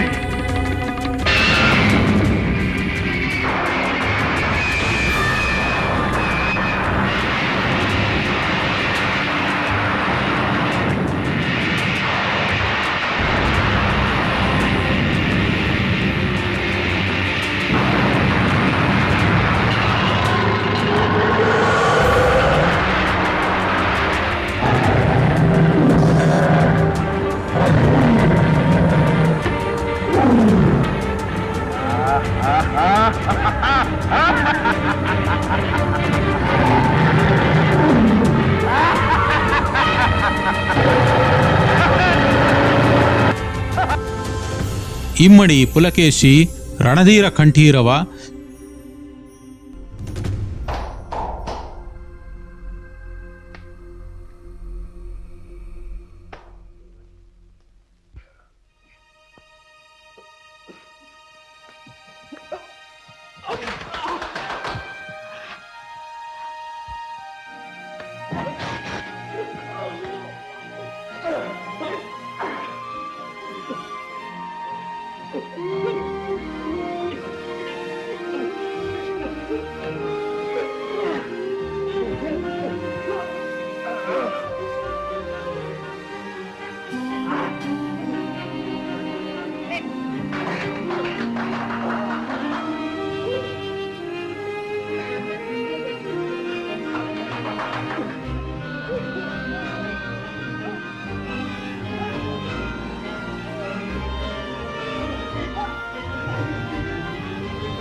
ಶ್ರೀ ಕೃಷ್ಣದೇವರಾಯ, ಮಯೂರ ಇಂತಹ ಐತಿಹಾಸಿಕ ಚಿತ್ರಗಳಲ್ಲೂ ಸೈ ಎನಿಸಿಕೊಂಡಿದ್ದಾರೆ. ಸತ್ಯ ಹರಿಶ್ಚಂದ್ರ, ಪುರಂದರದಾಸ, ಸಂತ ತುಕಾರಾಮ, ಕನಕದಾಸ, ಮಂತ್ರಾಲಯ ಮಹಾತ್ಮೆ, ಸರ್ವಜ್ಞ, ಕವಿರತ್ನ ಕಾಳಿದಾಸ ಚಿತ್ರಗಳ ಮೂಲಕ ಭಕ್ತಿ ಪಾತ್ರಗಳ ತಲ್ಲೀನತೆಯನ್ನ ತೋರಿಸಿದ್ದಾರೆ. 1968ರಲ್ಲಿ ಬಿಡುಗಡೆಯಾದ ಜೇಡರ ಬಲೆ ಎಂಬ ಚಿತ್ರದ ಮೂಲಕ ಜೇಮ್ಸ್ ಬಾಂಡ್ ಮಾದರಿಯ ಗೂಢಚಾರಿ ಪಾತ್ರವನ್ನಾಧರಿಸಿದ ಚಿತ್ರ ಸರಣಿಗೆ ನಾಂದಿ ಹಾಡಿದರು. ಈ ಸರಣಿಯಲ್ಲಿ ಪ್ರಕಾಶ್ ಎಂಬ ಏಜೆಂಟಿನ ಹೆಸರಿನಲ್ಲಿ ಅಭಿನಯಿಸಿದ್ದಾರೆ. ಈ ಸರಣಿಯಲ್ಲಿನ ಇತರ ಚಿತ್ರಗಳು ಆಪರೇಷನ್ ಜಾಕ್ಪಾಟ್ನಲ್ಲಿ CID 999, ಗೋವಾದಲ್ಲಿ CID 999 ಹಾಗೂ ಆಪರೇಷನ್ ಡೈಮಂಡ್ ರಾಕೆಟ್. ಇವಲ್ಲದೆ CID ರಾಜಣ್ಣ ಚಿತ್ರದಲ್ಲಿ CID ಆಗಿ ರಾಜ್ ಅಭಿನಯಿಸಿದ್ದಾರೆ. ಅವರ ಚಲನಚಿತ್ರ ಆಪರೇಷನ್ ಡೈಮಂಡ್ ರಾಕೆಟ್ ಅನ್ನ ನೇಪಾಳದಲ್ಲಿ ಚಿತ್ರೀಕರಿಸಲಾಗಿದ್ದು ಭಾರತದ ಹೊರಗಡೆ ಚಿತ್ರೀಕರಣಗೊಂಡ ಮೊದಲ ಕನ್ನಡ ಚಿತ್ರ ಎನಿಸಿದೆ. 1968ರಲ್ಲಿ ತೆರೆಕಂಡ ಭಾಗ್ಯದ ಬಾಗಿಲು ಚಿತ್ರದ ಮೂಲಕ ತಮ್ಮ ಶತಚಿತ್ರಗಳನ್ನು ಪೂರೈಸಿ ವರನಟ ಎಂದು ಕರೆಸಿಕೊಳ್ಳುತ್ತಿದ್ದ ರಾಜ್ ಅಂದಿನಿಂದ ನಟ ಸಾರ್ವಭೌಮ ಎಂದಾದರು. 1968ನೇ ಇಸವಿ ಜೂನ್ 23 ಭಾನುವಾರ 100 ಕನ್ನಡ ಚಿತ್ರಗಳಲ್ಲಿ ನಾಯಕ ನಟನಾಗಿ ಅಭಿನಯಿಸಿದ ಕನ್ನಡದ ಪ್ರಪ್ರಥಮ ಕಲಾವಿದ, ಲಕ್ಷಾಂತರ ಜನ ಶತಚಿತ್ರಗಳಲ್ಲಿ ಅಭಿನಯಿಸಿದ ಪ್ರಥಮ ನಟ ಎಂಬ ಕೀರ್ತಿಯು ಇವರದ್ದಾಯಿತು. ಈ ಸಂದರ್ಭದಲ್ಲಿ ನಾಡಿನಾದ್ಯಂತ ಸಡಗರ ಸನ್ಮಾನಗಳ ಸುರಿಮಳೆಯಾಯಿತು.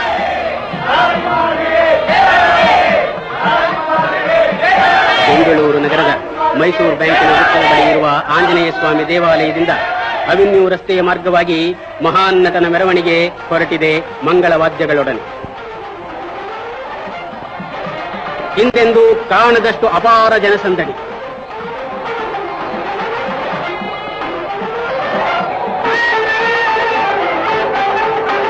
ನೋಡಿದೆಡೆಯಲ್ಲೆಲ್ಲ, ತಿರುಗಿದೆಡೆಯಲ್ಲೆಲ್ಲ, ಕಂಡ ಕಡೆಯಲ್ಲೆಲ್ಲ ಜನಗಳ ಸ್ತೋಮ, ಜನಗಳ ಸಾಗರ. ಎಲ್ಲೆಲ್ಲೂ ಜಯಘೋಷಗಳು, ಎಲ್ಲೆಲ್ಲೂ ಉದ್ಘೋಷಗಳು. ರಾಜಕುಮಾರರಿಗೆ ಜಯವಾಗಲಿ ಎನ್ನುವ ಈ ಜಯಘೋಷ, ಈ ಆನಂದದ ಕೂಗು ನಭೋಮಂಡಲವನ್ನೇ ಭೇದಿಸುವಂತೆ ಮೊರೆಯುತ್ತಿತ್ತು. ರಾಜಕುಮಾರ್ ಅವರ ಅಕ್ಕಪಕ್ಕಗಳಲ್ಲಿ ಶತಚಿತ್ರ ನಟರಾದ ಹಾಸ್ಯ ಬ್ರಹ್ಮರು ನರಸಿಂಹರಾಜು ಮತ್ತು ಬಾಲಕೃಷ್ಣ.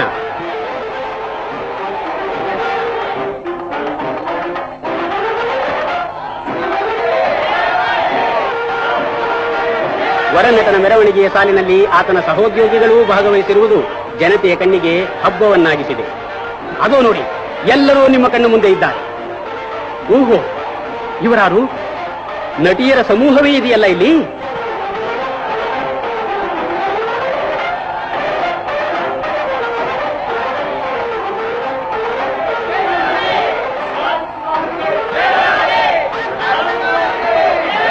ಅಡಿ ಇಡಲು ಎಡೆ ದೊರಕಿದ ಕಡೆಗಳಲ್ಲೆಲ್ಲ ನಿಂತು ಚಪ್ಪಾಳೆ ತಟ್ಟುತ್ತಾ ಆನಂದದಿಂದ ಜಯಘೋಷವನ್ನು ಮಾಡುತ್ತಾ ಸ್ವಾಗತಿಸುತ್ತಿರುವ ಕನ್ನಡ ಜನತೆಯ ಆನಂದ, ಪ್ರೀತಿ, ವಿಶ್ವಾಸಗಳನ್ನು ಕಂಡು ಆನಂದ ಬಾಷ್ಪ ತುಂಬಿ ರಾಜಕುಮಾರ್ ಎರಡೂ ಕೈ ಜೋಡಿಸಿ ನಮಸ್ಕರಿಸುತ್ತಿದ್ದಾರೆ ಕನ್ನಡ ಜನತೆಗೆ ಕೃತಜ್ಞತೆಯಿಂದ.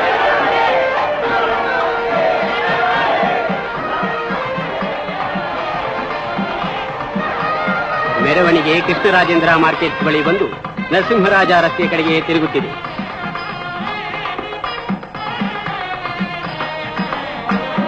ಓಹೋ, ನೆಚ್ಚಿನ ನಟವನ್ನು ನೋಡಲು ಆ ಬಾಲಕನಿಗೆ ಅದೆಷ್ಟು ಅವಸರ.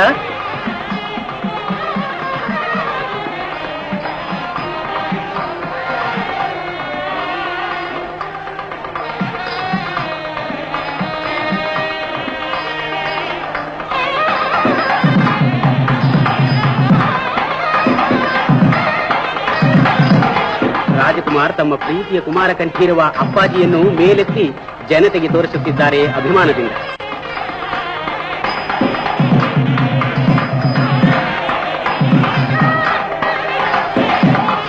ಅದೋ ನೋಡಿ, ನಿಮ್ಮ ನೆಚ್ಚಿನ ನಟ ಕಲಾರತ್ನ ಕಲ್ಯಾಣ್ ಕುಮಾರ್.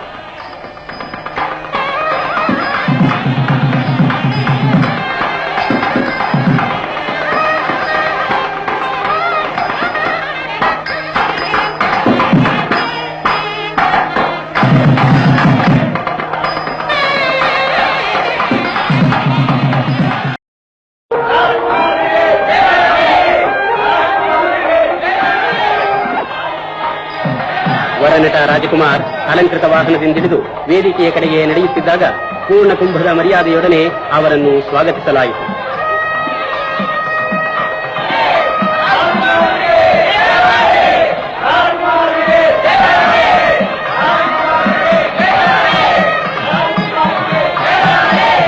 ಇವರೇ ರಾಜ್ಕುಮಾರ್ ಅವರ ಪತ್ನಿ ಮತ್ತು ತಾಯಿಯವರು. ಶ್ರೀಮತಿ ಬಿ ಜಯಮ್ಮ ಅವರ ಪ್ರಾರ್ಥನೆಯೊಡನೆ ಕಾರ್ಯಕ್ರಮ ಪ್ರಾರಂಭವಾಯಿತು. ಸ್ವಾಗತ ಭಾಷಣ, ಸಂದೇಶಗಳ ವಾಚನ, ಸಚಿವರಾದ ಅಂದಾನಪ್ಪ ದೊಡ್ಡಮೇಟಿಯವರಿಂದ ವರನಟ ಎಂಬ ಗ್ರಂಥದ ಬಿಡುಗಡೆಯಾಯಿತು. ಸನ್ಮಾನ ಸಮಿತಿಯವರಿಂದ ಭಿನ್ನವತ್ತಲೆ.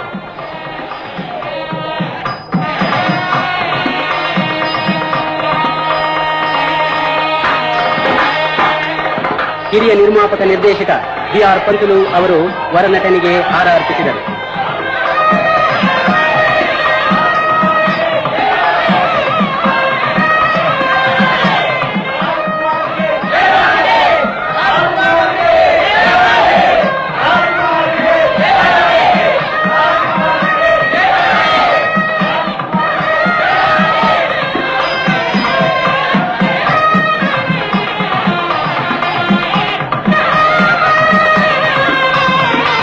ಭಾರತ್ ಚಿತ್ರಮಂದಿರದ ಹಸನ್ ಶರೀಫ್ ಮತ್ತು ಅಕ್ಬರ್ ಶರೀಫ್ ಮಾಲೆ ಹಾಕಿ ಗೌರವಿಸಿದರು. ಆರ್. ನಾಗೇಂದ್ರ ರಾಯರು ಪುತ್ರ ವಾತ್ಸಲ್ಯವನ್ನು ತೋರಿದರು. ವೀನಸ್ ಸಂಸ್ಥೆಯ ರತ್ನಂ ಅಯ್ಯರ್, ಚಿತ್ರಪ್ರೇಮಿ ಸಂಘದ ರಾಜಶೇಖರಯ್ಯ, ವೀರಾಸ್ವಾಮಿ, ಪಾಲ್, ನರಸಿಂಹರಾಜು, ವೈ.ವಿ. ರಾವ್, ಬಾಲಕೃಷ್ಣ, ಕಲ್ಯಾಣ್ ಕುಮಾರ್, ಲೀಲಾವತಿ, ಭಾರತಿ, ಜಯಂತಿ, ಮೀನುಗುತ್ತಾರೆ ಕಲ್ಪನಾ ಇವರೆಲ್ಲರೂ ತಮ್ಮ ಸಹೋದ್ಯೋಗಿಗೆ ಗೌರವವನ್ನು ಸೂಚಿಸಿದರು. ಸಚಿವ ಶ್ರೀ ಲಕ್ಕಪ್ಪ ಅವರಿಂದ ಅಧ್ಯಕ್ಷ ಭಾಷಣ. ಗುಬ್ಬಿ ಶ್ರೀ ವೀರಣ್ಣನವರು ಸನ್ಮಾನ ಸಮಿತಿಯ ಪರವಾಗಿ ವರನಟ ರಾಜಕುಮಾರ್ ಅವರಿಗೆ ಸುವರ್ಣ ಪದಕವನ್ನು ಹಾಕಿ ನಟ ಸಾರ್ವಭೌಮ ಎಂಬ ಬಿರುದು ನೀಡಿದರು.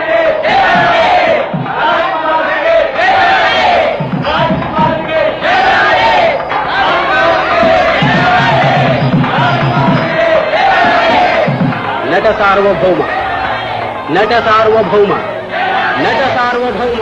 ಇವರ ಅಭಿನಯದ 100 ಚಿತ್ರಗಳ ತುಣುಕುಗಳನ್ನು ಸೇರಿಸಿ ನಟ ಸಾರ್ವಭೌಮ ಎಂಬ ಚಿತ್ರವನ್ನು ತಯಾರಿಸಿದ್ದು ಇದು ನಟನೊಬ್ಬನಿಗೆ ಸಂದ ಗೌರವವಾಗಿದೆ. 1973ರಲ್ಲಿ ತೆರೆಕಂಡ ಗಂಧದ ಗುಡಿ ಚಿತ್ರದ ಮೂಲಕ ರಾಜ್ಕುಮಾರ್ 150 ಚಿತ್ರಗಳನ್ನು ಪೂರೈಸಿದ ನಟರೆನಿಸಿದಾಗ ಅವರನ್ನು ಸನ್ಮಾನಿಸಿ ರಸಿಕ ರಾಜ ಎಂಬ ಬಿರುದು ನೀಡಲಾಯಿತು.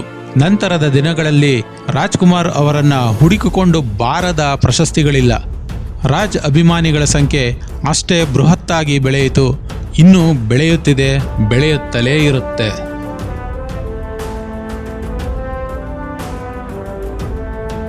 1971ರಲ್ಲಿ ಬಿಡುಗಡೆಯಾದ ಕಸ್ತೂರಿ ನಿವಾಸ ಮತ್ತು ಸಾಕ್ಷಾತ್ಕಾರ ಚಿತ್ರಗಳು ರಾಜ್ ಅವರ ಜನಪ್ರಿಯ ಚಿತ್ರಗಳಲ್ಲಿ ಮುಖ್ಯವಾದವು. ಈ ಚಿತ್ರಗಳಲ್ಲಿನ ಆಡಿಸಿ ನೋಡು, ಬೀಳಿಸಿ ನೋಡು, ಉರುಳಿ ಹೋಗೋದು ಹಾಗೂ ಒಲವೇ ಜೀವನ ಸಾಕ್ಷಾತ್ಕಾರ ಹಾಡುಗಳು ಜನಮನಗಳಲ್ಲಿ ವಿಶೇಷ ಸ್ಥಾನವನ್ನು ಪಡೆದಿದೆ. ಏನೇ ಬರಲಿ ಯಾರಿಗೂ ಸೋತು ತಲೆಯ ಬಾಗದು, ಎಂದಿಗೂ ನಾನು ಹೀಗೆ ಇರುವೆ ಎಂದು ನಗುವುದು, ಹೀಗೆ ನಗುತ್ತಲಿರುವುದು. ಆಡಿಸಿ ನೋಡು, ಬೀಳಿಸಿ ನೋಡು, ಉರುಳಿ ಹೋಗದು. ಒಲವೇ ಜೀವನ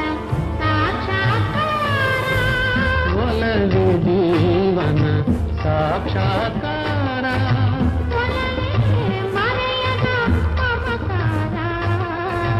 ಒಲವೇ ಮರೆಯದ ಮಮಕಾರ,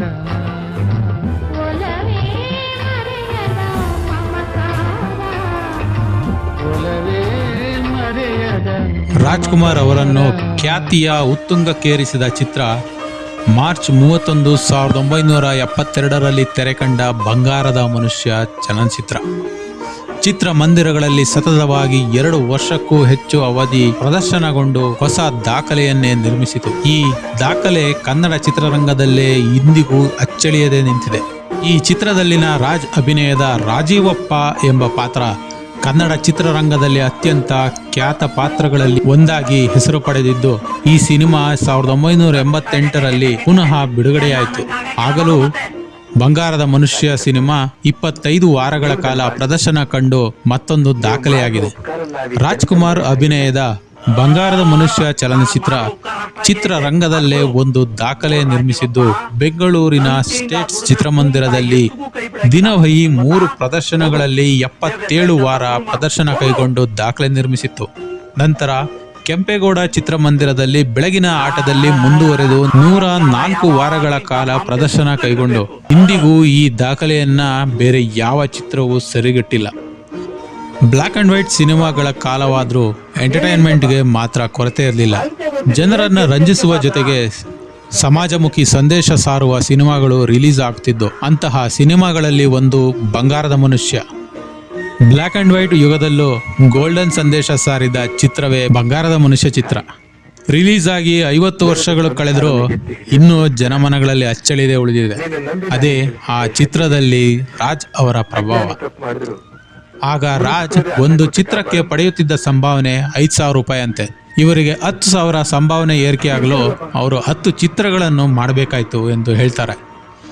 ಬಂಗಾರದ ಮನುಷ್ಯ ಸಿನಿಮಾ ಸುಮಾರು 9 ತಿಂಗಳು ಕೆಲಸ ನಡೆದಿತ್ತಂತೆ. ಅಷ್ಟಕ್ಕೂ ಸೇರಿ 5,000 ಪಡೆದಿರೋದಂತೆ. ಬಂಗಾರದ ಮನುಷ್ಯ ಸಿನಿಮಾ ತೆಲುಗು ಭಾಷೆಯಲ್ಲಿ ದೇವುಡಾಂಟಿ ಮನುಷಿ ಎಂಬ ಹೆಸರಿನಲ್ಲಿ ರೀಮೇಕ್ ಆಗಿತ್ತು. ಆದರೆ ಪರಭಾಷೆಯಲ್ಲಿ ಈ ಚಿತ್ರ ಹೇಳ್ಕೊಳ್ಳುವಷ್ಟು ಹಿಟ್ ಆಗಿರಲಿಲ್ಲ. 1972 ಮಾರ್ಚ್ 31ರಲ್ಲಿ ಡಾಕ್ಟರ್ ರಾಜ್ ಮತ್ತು ನಿರ್ದೇಶಕ ಸಿದ್ದಲಿಂಗಯ್ಯ ಕಾಂಬಿನೇಷನ್ನಲ್ಲಿ ಮೂಡಿಬಂದ ಈ ಬಂಗಾರದ ಮನುಷ್ಯ ಸಿನಿಮಾ ರಾಜ್ ವೃತ್ತಿ ಬದುಕಿನಲ್ಲೇ ಅತ್ಯಂತ ಮಹತ್ವದ ಚಿತ್ರವಾಗಿದೆ. ಈ ಚಿತ್ರ ಪ್ರೇಕ್ಷಕರಲ್ಲಿ ಎಷ್ಟು ಪ್ರಭಾವ ಬೀರಿತು ಅಂದರೆ, ರಾಜ್ ಅವರ ಅಭಿನಯ ಮತ್ತು ಆದರ್ಶಪ್ರಾಯವಾದ ಪಾತ್ರಗಳನ್ನು ನೋಡಿ ತಮ್ಮ ನೌಕರಿಯನ್ನೇ ಬಿಟ್ಟು ಮತ್ತೆ ಹಳ್ಳಿಗೆ ಹೋಗಿ ವ್ಯವಸಾಯನ ಶುರು ಮಾಡಿದ್ರಂತೆ. ಇದಕ್ಕೆ ಒಳ್ಳೆಯ ಉದಾಹರಣೆ ಕ್ಯಾಪ್ಟನ್ ಗೋಪಿನಾಥ್ ಮತ್ತೆ ಡೆಕ್ಕನ್ ಏರ್ವೇಸ್.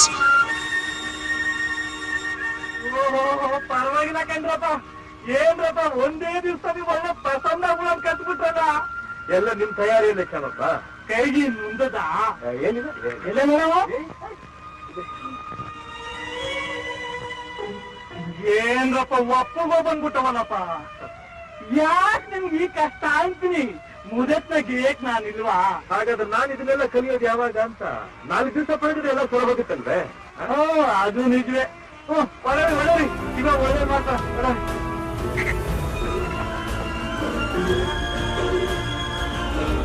ರಾಜ್ಕುಮಾರ್ ತ್ರಿಪಾತ್ರಗಳಲ್ಲಿ ಅಭಿನಯಿಸಿದ ಶಂಕರ್ ಗುರು ಚಲನಚಿತ್ರ ಮತ್ತೊಂದು ದಾಖಲೆ ನಿರ್ಮಿಸಿದ ಚಿತ್ರ ಆಗಿದೆ. ಸತತವಾಗಿ 1 ವರ್ಷಗಳ ಕಾಲ ನಡೆದು ಈ ಚಿತ್ರ ಇತಿಹಾಸ ಸೃಷ್ಟಿಸಿತು. ನಂತರದ ದಿನಗಳಲ್ಲಿ ಆ ರೀತಿಯ ದಾಖಲೆ ಅವರದೇ ಅಭಿನಯದ ಜೀವನ ಚೈತ್ರ ಚಿತ್ರದ್ದಾಗಿದೆ. ಈ ಹಳ್ಳಿಲಿ ಆವತ್ತಿನ ದಿವಸ ಒಂದು ಹೆಣದಂಗಡಿ ಇಟ್ರು ಅಂತ ತಾನೆ ನಾನು ಹೋಗಿ ಹೋರಾಡಿ ಅದನ್ನ ಮುಚ್ಚಿದೆ. ಆದ್ರೆ ಇವತ್ತಿನ ದಿವಸ ಮೀನಾಕ್ಷಿ ಎಂಥ ಒಳ್ಳೆ ಮಕ್ಕಳಿಗೆ ಜನ್ಮ ಕೊಟ್ಟೆ. ಒಂದೊಂದು ಮುತ್ತು ಕಣೆ. ತಪಸ್ಸು ಮಾಡಿ ಪಡಿಬೇಕಿಂತ ಮಕ್ಕಳನ್ನ. ನಿನಗ ಅದೃಷ್ಟ ಇಲ್ಲ, ಕಣ್ಣು ಮುಚ್ಕೊಂಡ್ಬಿಟ್ಟೆ. ಇವತ್ತು ನೀನಿರ್ಬೇಕಾಗಿತ್ತು, ಇವತ್ತು ನೀನು ಬದುಕಿರಬೇಕಾಗಿತ್ತು. ಈ ದೃಶ್ಯನ ಕಣ್ಣಿಂದ ನೋಡ್ಬೇಕಾಗಿತ್ತು. ನಿನ್ನ ಜನ್ಮ ಪಾವನವಾಗಿ ಹೋಗ್ತಿತ್ತು. 1973ರಲ್ಲಿ ತೆರೆಕಂಡ ರಾಜ್ಕುಮಾರ್ ಅವರ 150ನೇ ಚಿತ್ರ ಗಂಧದ ಗುಡಿ. ರಾಜ್ ಅರಣ್ಯಾಧಿಕಾರಿಯ ಪಾತ್ರದಲ್ಲಿ ನಟಿಸಿದ ಈ ಚಿತ್ರದಲ್ಲಿ ಕನ್ನಡ ಚಿತ್ರರಂಗದ ಮತ್ತೊಬ್ಬ ಖ್ಯಾತ ನಟ ಡಾಕ್ಟರ್ ವಿಷ್ಣುವರ್ಧನ್ ಅಭಿನಯಿಸಿದ್ದಾರೆ.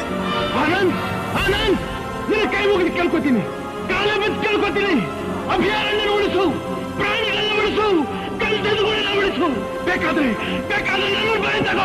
1974ರಲ್ಲಿ ತೆರೆಕಂಡ ಭಕ್ತ ಕುಂಬಾರ ಚಿತ್ರದಲ್ಲಿನ ರಾಜ್ ಅಭಿನಯ ಮನೋಜ್ಞ ಮತ್ತು ಅತ್ಯಂತ ಭಾವಪೂರ್ಣ ಎಂದು ವಿಮರ್ಶಕರ ಅಭಿಪ್ರಾಯ.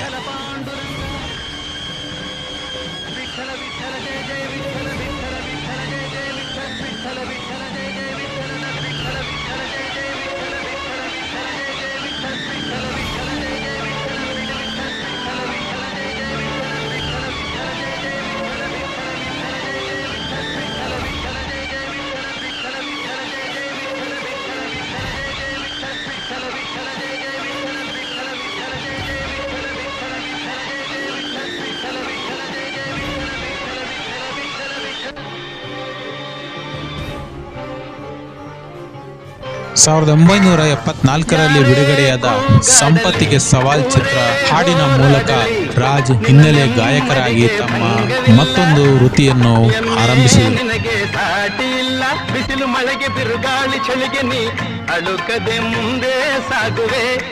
ಅರೆ ಹೊಯ್ ಅರೆ ಹೊಯ್ ಅರೆ ಹೊಯ್ ಅರೆ ಹೊಯ್. 1975ರಲ್ಲಿ ಬಿಡುಗಡೆಯಾದ ಮಯೂರ ಚಿತ್ರವು ಕನ್ನಡದ ಪ್ರಥಮ ದೊರೆ ಕದಂಬರ ಮಯೂರ ವರ್ಮರನ್ನ ಆಧರಿಸಿದೆ. ಗೀತೆಯು ರಾಜ್ ಗಾಯನದಲ್ಲಿನ ಅತ್ಯಂತ ಜನಪ್ರಿಯ ಗೀತೆಗಳಲ್ಲೊಂದಾಗಿದೆ. ತಣ್ಣೀರೇಕೆ ಬಿಸಿಯುತ್ತಿರೇಕೆ ಬಾಳುವಿರಲ್ಲ ಹಾಯಾಗಿ, ಬಾಳುವಿರಲ್ಲ ಹಾಯಾಗಿ, ನಾನಿರುವುದೇ ನಿಮಗಾಗಿ. ಇಷ್ಟೆಲ್ಲ ಪ್ರತಿಭೆಗಳಿಂದ ಕೂಡಿದ ಇವರನ್ನ ಗಮನಿಸಿದ ಮೈಸೂರು ವಿಶ್ವವಿದ್ಯಾನಿಲಯ 1976ರ ಫೆಬ್ರವರಿ 8ರಂದು ಬಯಲು ರಂಗಮಂದಿರದ ಘಟಿಕೋತ್ಸವದಲ್ಲಿ ಡಾಕ್ಟರ್ ರಾಜ್ಕುಮಾರ್ ಅವರಿಗೆ ಗೌರವ ಡಾಕ್ಟರೇಟ್ ಪದವಿಯನ್ನು ನೀಡಿ ಗೌರವಿಸಿತು. ಅಂದಿನ ಕುಲಪತಿ ಡಾಕ್ಟರ್ ಉಮಾಶಂಕರ್ ದೀಕ್ಷಿತ್ ಮತ್ತು ಅಂದಿನ ಉಪಕುಲಪತಿ ಡಿ.ವಿ. ಅರಸ್ ಅವರು ಸನ್ಮಾನ ಮಾಡಿದರು. ಡಾಕ್ಟರ್ ರಾಜ್ಕುಮಾರ್ ಅವರು ಕನ್ನಡ ಭಾಷೆ, ನೆಲ, ಕಲೆ ಮತ್ತು ಸಂಸ್ಕೃತಿ ಹಾಗೂ ಸಂಗೀತಕ್ಕೆ ನೀಡಿದ ಕೊಡುಗೆಯನ್ನು ಗಮನಿಸಿ ಈ ಪದವಿಯನ್ನ ನೀಡಲಾಗಿದೆ. 1977ರಲ್ಲಿ ತೆರೆಕಂಡ ಸನಾದಿ ಅಪ್ಪಣ್ಣ ಚಿತ್ರದಲ್ಲಿ ಡಾಕ್ಟರ್ ರಾಜ್ ಶಹನಾಯಿ ವಾದಕನಾಗಿ ಅಭಿನಯಿಸಿದ್ದಾರೆ. ಈ ಚಿತ್ರಕ್ಕೆ ಅವಶ್ಯಕವಿದ್ದ ಶಹನಾಯಿ ನಾದವನ್ನು ನುಡಿಸಿದವರು ಭಾರತದ ಪ್ರಖ್ಯಾತ ಶಹನಾಯಿ ವಾದಕರಾದ ಉಸ್ತಾದ್ ಬಿಸ್ಮಿಲ್ಲಾ ಖಾನ್.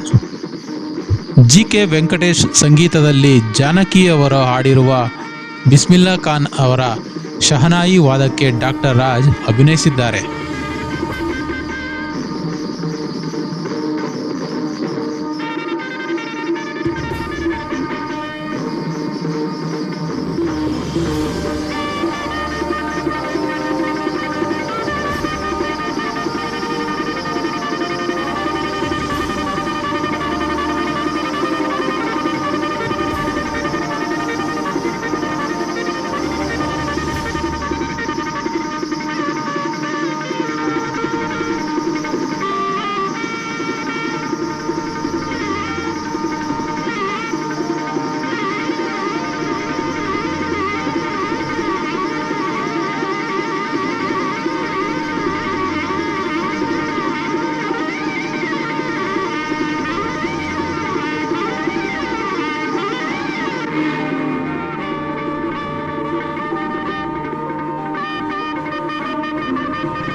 ಸಾವಿರದ 1978ರಲ್ಲಿ ತೆರೆಕಂಡ ದೊರೆ ರಾಜ್ ಭಗವಾನ್ ಅವರ ಆಪರೇಷನ್ ಡೈಮಂಡ್ ರಾಕೆಟ್ ಕನ್ನಡ ಚಲನಚಿತ್ರದಲ್ಲಿ ರಾಜ್ಕುಮಾರ್ ಕನ್ನಡ ಚಿತ್ರರಂಗದ ಇತಿಹಾಸದಲ್ಲೇ ಇಂಗ್ಲಿಷ್ ಭಾಷೆಯಲ್ಲಿ ಹಾಡಿರುವ ಏಕೈಕ ಗೀತೆ ಇದೆ.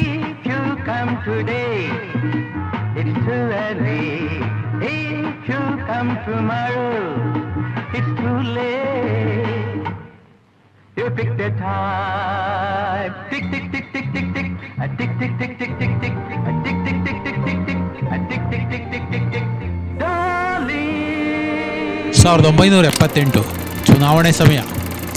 1978ರ ಬೈ ಎಲೆಕ್ಷನ್ನಲ್ಲಿ ರಾಜ್ಕುಮಾರ್ ಅವರು ಸ್ಪರ್ಧಿಸುತ್ತಾರೆ ಅಂತ ಗುಲ್ಲೆಬ್ಸಿರ್ತಾರೆ. ಒಂದು ವೇಳೆ ರಾಜ್ ಸ್ಪರ್ಧಿಸಿದರೆ ಗೆಲ್ಲೋದಂತೂ ನಿಶ್ಚಿತ. ಆದರೆ ರಾಜ್ ರಾಜಕೀಯ ಹಾದಿ ತುಳಿಲಿಲ್ಲ. ತಮ್ಮ ಅಭಿಮಾನಿ ದೇವರುಗಳನ್ನು ರಾಜಕೀಯ ದಾಳವಾಗಿ ಬಳಸಿಕೊಳ್ಳೋದು ಇಷ್ಟ ಇರಲಿಲ್ಲ ಅಷ್ಟೇ.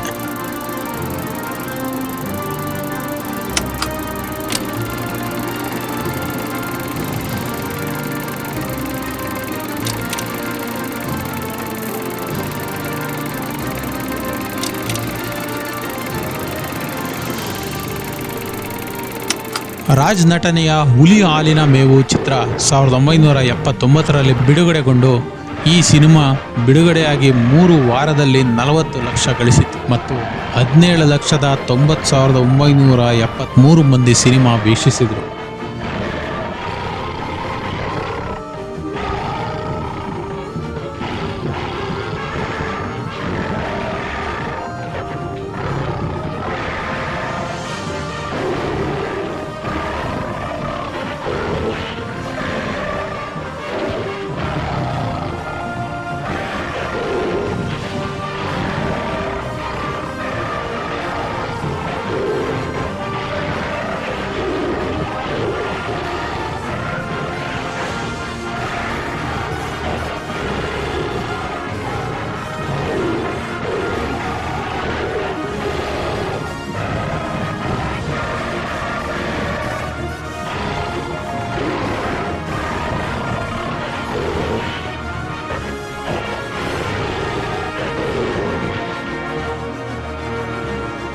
1980ರ ದಶಕದಲ್ಲಿ ಸದಭಿರುಚಿ ಸಾಮಾಜಿಕ ಚಿತ್ರಗಳಾದ ಹಾಲು ಜೇನು, ಚಲಿಸುವ ಮೋಡಗಳು, ಹೊಸ ಬೆಳಕು, ಶ್ರಾವಣ ಬಂತು, ಅನುರಾಗ ಅರಳಿತು, ಶ್ರುತಿ ಸೇರಿದಾಗ ಮುಂತಾದ ಯಶಸ್ವಿ ಚಿತ್ರಗಳು ತೆರೆಕಂಡವು. ಇದೇ ಅವಧಿಯಲ್ಲಿ ರಾಜ್ ಅವರು ಅನಂತ್ ನಾಗ್ ಅವರೊಂದಿಗೆ ಕಾಮನಬಿಲ್ಲು ಚಿತ್ರದಲ್ಲೂ, ಶಂಕರ್ ನಾಗ್ ಅವರೊಂದಿಗೆ ಅಪೂರ್ವ ಸಂಗಮ ಚಿತ್ರದಲ್ಲೂ ಅಭಿನಯಿಸಿದರು. ತಮ್ಮ ಯೋಗಾಸನಗಳಿಗೆ ಹೆಸರಾಗಿದ್ದ ರಾಜ್ ಅವರ ವಿವಿಧ ಯೋಗಾಸನಗಳ ಭಂಗಿಗಳು ಕಾಮನಬಿಲ್ಲು ಚಿತ್ರದ ಮೂಲಕ ಬೆಳ್ಳಿತೆರೆಯ ಮೇಲೂ ಮೂಡಿಬಂದಿತು.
ಸ್ನೇಹಿತರೆ, ವಿದ್ಯೆ ಅಂದಮೇಲೆ ಗುರು ಇರಲೇಬೇಕಲ್ವೇ?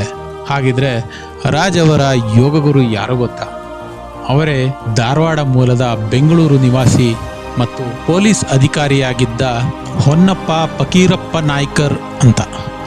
ಇವರು ಕಾಮನಬಿಲ್ಲು ಸಿನಿಮಾದಲ್ಲಿ ರಾಜ್ ಪ್ರದರ್ಶಿಸಿರುವ ಅದ್ಭುತ ಯೋಗ ಭಂಗಿಗಳ ಹಿಂದೆ ಹೊನ್ನಪ್ಪ ನಾಯ್ಕರ್ ಅವರ ಯೋಗಾಸನದ ಶಿಕ್ಷಣವಿದೆ. ಶಂಕರ್ ನಾಗ್ ನಿರ್ದೇಶನದ ಕೆಲವೇ ಚಿತ್ರಗಳಲ್ಲಿ ಒಂದಾದ ಒಂದು ಮುತ್ತಿನ ಕತೆ ಚಿತ್ರದಲ್ಲಿ ರಾಜ್ ನಟಿಸಿದ್ದಾರೆ. ಅವರ ಒಂದು ಮುತ್ತಿನ ಕತೆ ಚಲನಚಿತ್ರವು ಆಕ್ಸಿಜನ್ ಮಾಸ್ಕ್ ಸಹಾಯವಿಲ್ಲದೆ ಸಾಗರದೊಳಗೆ ಚಿತ್ರೀಕರಣಗೊಂಡ ಮೊದಲ ಭಾರತೀಯ ಚಲನಚಿತ್ರವಾಗಿದೆ. ಒಂದು ಮುತ್ತಿನ ಕಥೆ ಮುಗ್ಧ ಮಾನವೀಯ ಜನಾಂಗದ ಸಹಜ ಕಥೆ. ಕರ್ನಾಟಕದ ಕಡಲ ತೀರದಲ್ಲಿಯಾಗಿ ಕಂಡು ಕಾಣದಂತ ಈ ಜನಗಳನ್ನ ಮುತ್ತಿ ಬರುತ್ತಾರೆ. ವಿದ್ಯೆ, ವಿಜ್ಞಾನ, ಅಂಕಿ ಅಕ್ಷರಗಳಿಂದ ದೂರ. 3 4 ಆಮೇಲೆ ಏನು, 4 3 2 1 ಆಮೇಲೆ ಇನ್ನೇನು. ಧೈರ್ಯ, ಸಾಹಸಕ್ಕೆ ಹೆಸರಾದ ಇದೇ ಜನರಿಗೆ ಅವ್ರದ್ದೇ ಆದ ಪದ್ಧತಿಗಳಿವೆ, ವಿಚಿತ್ರ ಮೂಢನಂಬಿಕೆಗಳಿವೆ. ಏನಪ್ಪ, ನಿನ್ ಮಗಳ ಕಾಕಿನ ಮದುವೆ ಮಾಡ್ಕೊಡೋದಕ್ಕೆ ಎಷ್ಟು ಮುತ್ತು? 50 ಮುತ್ತು. ಅವಳಿಗೋಸ್ಕರ 50 ಮುತ್ತೇನು, ಕಡಲ ಆಳದಲ್ಲಿರೋ ಮುತ್ತಿನ ರಾಶಿನೇ ತಗೊಂಡು ಸುರಿಯೋದಕ್ಕೆ ನಾನ್ ತಯ.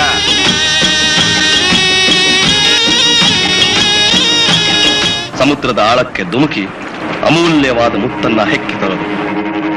ಹೊಟ್ಟೆ ಪಾಡಿಗಾಗಲೂ ರಾತ್ರಿ ದುಡಿತಾರೆ. ಆದ್ರೆ ಈ ಶ್ರಮಕ್ಕೆ ಇವರಿಗೆ ಸಿಕ್ಕೋ ಬೆಲೆ ಪೇಟೆಯ ಹೊಟ್ಟೆವಾಕ್ ಮುತ್ತಿನ ವ್ಯಾಪಾರಿಗಳು ಕೊಡೋ ಚಿಲ್ಲರೆ ಕಾಸು. ನಾವು ನೋಡಕ್ಕಾಗದೇ ಇರುವಂತ ಮುತ್ತಂತೆ, ಅದ್ರ ಬೆಲೆ ತುಂಬಾ ತುಂಬಾ ಸಾವಿರ. ಚೇಳು ಕಚ್ಚಿಬಿಟ್ಟಿದೆ, ಜ್ಞಾನ ಹೊರಟು ಹೋಗಿದೆ, ಔಷಧಿ ಬೇಕಾಗಿತ್ತು. ನಾನ್ ಎಂಬಿ ಮಾಡಿರೋದು ಚೇಳು ಕಚ್ಚಿದ್ದಕ್ಕೆ, ಗೊದ್ದ ಕಚ್ಚಿದ್ದಕ್ಕೆ ಎಲ್ಲ ಔಷಧಿ ಕೊಡೋದಕ್ಕಲ್ಲ. ನಿಮ್ಮ ಮಗುನು ಉಳಿಸೋಕ್ ನಾನು ಯಂತ್ರ ಕಟ್ಟಬೇಕಾ? ಸಾಧ್ಯವಿಲ್ಲ. ಅಷ್ಟು ಸುಲಭವಾಗಿ ಸಿಕ್ಬಿಡುತ್ತೆ ಅನ್ಕೊಂಡ್ರ ಗುರುಗಳೇ? ಅದ್ರ ಬೆಲೆ ಎಷ್ಟು ಅಂತ ಗೊತ್ತಾ? ಏನು ಪ್ರಯೋಜನವಿಲ್ಲ. 10 ಲಕ್ಷ ಅಂತ. ಖದೀಮ್ ಕೊರ್ಮ ಮಹಾಬಲ ಅಷ್ಟಹಣ ಕೊಡ್ತಾನೆ. 1,000 ರೂಪಾಯಿ ಮೇಲೆ ಒಂದು ಮೈಲ್ ಕೊಡಲ್ಲ. ಯಾರಾದ್ರೂ ನನಗೆ ಆಯ್ತು ಕುಡಿಸಲು ತೋರ. ನಾನು ನನ್ನ ಪೇಷಂಟ್ ನೋಡಕ್ ಬಂದೆ. ನೀನೊಂದು ಪೆದ್ದು ಈಗಿನ ಕಾಲದಲ್ಲಿ ಯಾರು ಎಲ್ಲಿ ಆ ಮುತ್ತಿದೆಯಲ್ಲ, ಕೊಡು ಇಲ್ಲಿ. ಅದನ್ನೇ ನಾನು ಹೇಳ್ತಾ ಇರೋದು. ನಿನ್ನ ಹಣ ನನಗೆ ಬೇಕೇ ಆಗಿಲ್ಲ.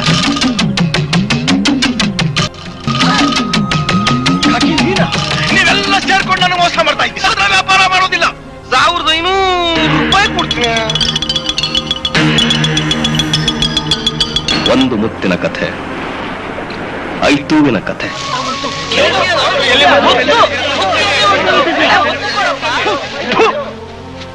ಮನೆ ಹಾಳಾಗ ಮಗು ಸತ್ತಿದೆಯಾ ಬದುಕಿದ್ಯಾ ಅಂತ ಕೇಳಿಲ್ಲ. ಮುತ್ತೆಲ್ಲಿದೆ ಮುತ್ತೆಲ್ಲಿದೆ ಅಂತ ಕೇಳ್ತಾ ಇದ್ದೀರಾ? ಅಲ್ಲಿದೆ ಹೋಗಿ, ಅಲ್ಲಿದೆ ಹೋಗಿ. 1983ರಲ್ಲಿ ಬಂದಂತಹ ಕವಿರತ್ನ ಕಾಳಿದಾಸ ಡಾಕ್ಟರ್ ರಾಜ್ ಅವರ ಕಲಾ ನೈಪುಣ್ಯತೆಗೆ ಓರೆ ಇಟ್ಟ ಚಿತ್ರ.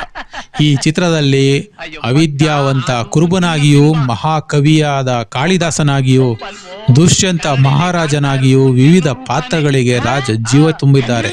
ಈ ಚಿತ್ರವು ಕನ್ನಡ ಚಿತ್ರರಂಗದ ಅತ್ಯಂತ ಯಶಸ್ವಿ ಚಿತ್ರಗಳಲ್ಲೊಂದಾಗಿಸುವಲ್ಲಿ ರಾಜ್ ಅವರ ಅಮೋಘ ಅಭಿನಯದ ಕೊಡುಗೆ ಮುಖ್ಯವಾದುದು. ಏ ಬೀರ, ಅಯ್ಯೋ ನಿನ್ನ ಅಗದಿ ಬಿದ್ದಿನ ಸಾಯವನ ಇದೇನೆಲ್ಲ ಆಗೋಗ್ಬಿಟ್ಟಿದ್ಯಾ ನೀನು? ಇದೇನ ಬೈರೂಪ? ಯೋ ಮಗ್ರಪ್ಪ, ಅಗಳಪ್ಪ, ಆ ಕಂಡ್ರಾಗು ನಾನೇ ಅವನಿ, ಆ ಕಂಡ್ರಾಗು ನಾನು, ಓ ಇದ್ರಾಗು ನಾನೇ ಅವನಿ, ಇದ್ರಾಗು ನಾನೇ ಅವನಿ, ಎಲ್ಲೆಲ್ಲೂ ನಾನೇ, ಎಲ್ಲೆಲ್ಲೂ ನಾನೇ, ಎಲ್ಲೆಲ್ಲೂ ನಾನೇ, ಎಲ್ಲೆಲ್ಲೂ ಆ ಎಲ್ಲೆಲ್ಲೂ ನಾನೇ, ಎಲ್ಲೆಲ್ಲೂ ನಾನೇ, ಎಲ್ಲೆಲ್ಲೂ ನಾನೇ, ಎಲ್ಲೆಲ್ಲೂ ಆ ಎಲ್ಲೆಲ್ಲೂ ನಾನೇ, ಎಲ್ಲೆಲ್ಲೂ ನಾನೇ, ಎಲ್ಲೆಲ್ಲೂ ನಾನೇ, ಎಲ್ಲೆಲ್ಲೂ. ಈ ಚಿತ್ರದ ಮಾಣಿಕ್ಯ ವೀಣಾ ಗೀತೆ ಅದ್ಭುತ, ಅಮೋಘ. ಈ ಹಾಡಿನ ಸಾಹಿತ್ಯವನ್ನ ಶ್ಯಾಮಲ ದಂಡಕದಿಂದ ತೆಗೆದುಕೊಂಡಿದ್ದು, ಇದನ್ನ ಡಾಕ್ಟರ್ ರಾಜ್ ಅವರೇ ಹಾಡಿದ್ದಾರೆ.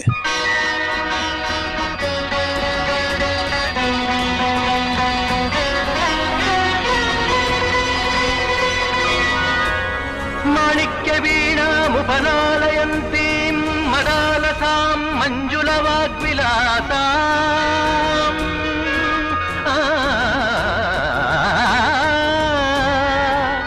ಮಾಣಿಕ್ಯ ವೀಣಾ ಮುಪಲಾಲಯಂತೀಂ ಮದಾಲಸಾಂ ಮಂಜುಳ ವಾಗ್ವಿಲಾಸಾಂ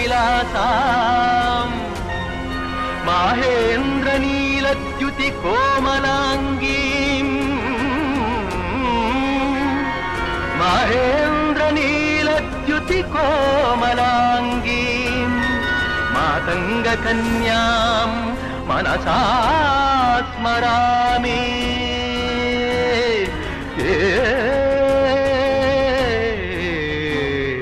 ಮನಸಾ ಸ್ಮರಾಮಿ.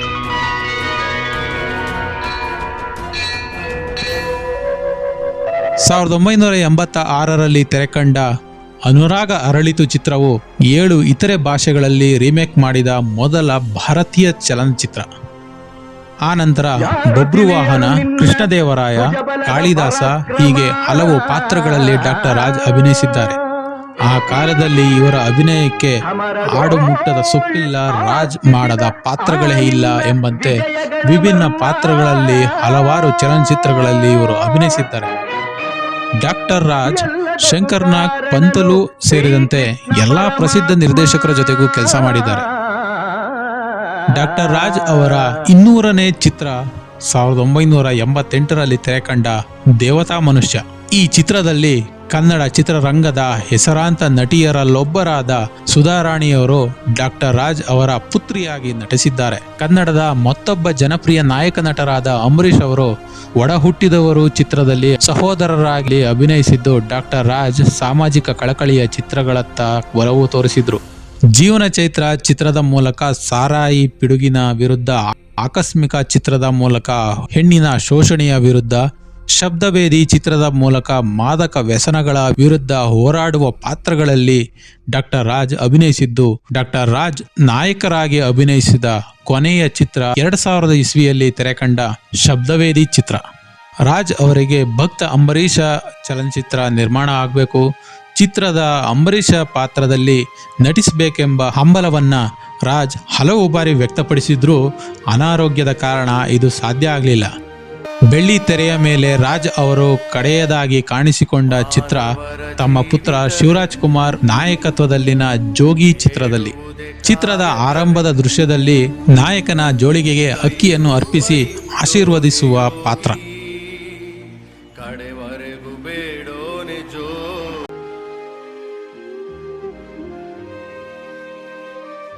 ಡಾಕ್ಟರ್ ರಾಜ್ ಅವರು ಸಾಹಸ ಚಲನಚಿತ್ರಗಳು, ಪೌರಾಣಿಕ ಕಥೆಗಳು ಮತ್ತು ಪ್ರಣಯ ಚಿತ್ರಗಳಲ್ಲಿ ನಟಿಸಿದ್ದಾರೆ.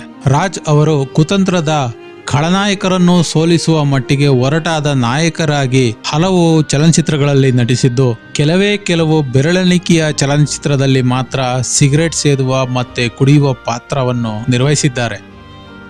ರಾಜ್ಕುಮಾರ್ ಅವರು ಹಿರಿಯ ಖಳನಾಯಕ ವಜ್ರಮುನಿಯವರ ಪರಮ ಅಭಿಮಾನಿಯಾಗಿದ್ದರು.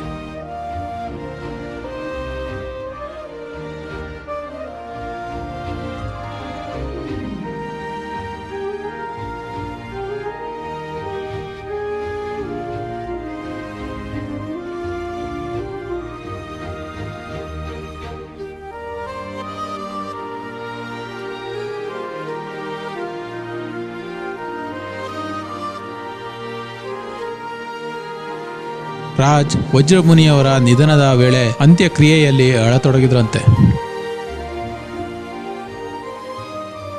ರಾಜ್ಕುಮಾರ್ ಅಂದ್ರೆ ಕನ್ನಡ, ಕನ್ನಡ ಅಂದ್ರೆ ರಾಜ್ಕುಮಾರ್. ಇದಕ್ಕೊಂದು ನಿದರ್ಶನ ಹೇಳ್ತೀನಿ ಕೇಳಿ. ರಾಜ್ಕುಮಾರ್ ಅವರು ಸೂಪರ್ ಸ್ಟಾರ್ ನಟ. ಅವರು ನಟಿಸಿದ 95ರಷ್ಟು ಸಿನಿಮಾಗಳು ಸೂಪರ್ ಹಿಟ್ ಮತ್ತು ಇದು ಯಾವುದೇ ಇತರ ನಟರಿಗೆ ಸಾಧ್ಯ ಆಗಿಲ್ಲ. ಹೀಗಿರುವಾಗ ಹಿಂದಿಯ ಪೃಥ್ವಿರಾಜ್ ಕಪೂರ್ ಜೊತೆ ನಟಿಸುವ ಅವಕಾಶ ರಾಜ್ ಅವರನ್ನು ಹುಡುಕಿಕೊಂಡು ಬಂದಿತ್ತು.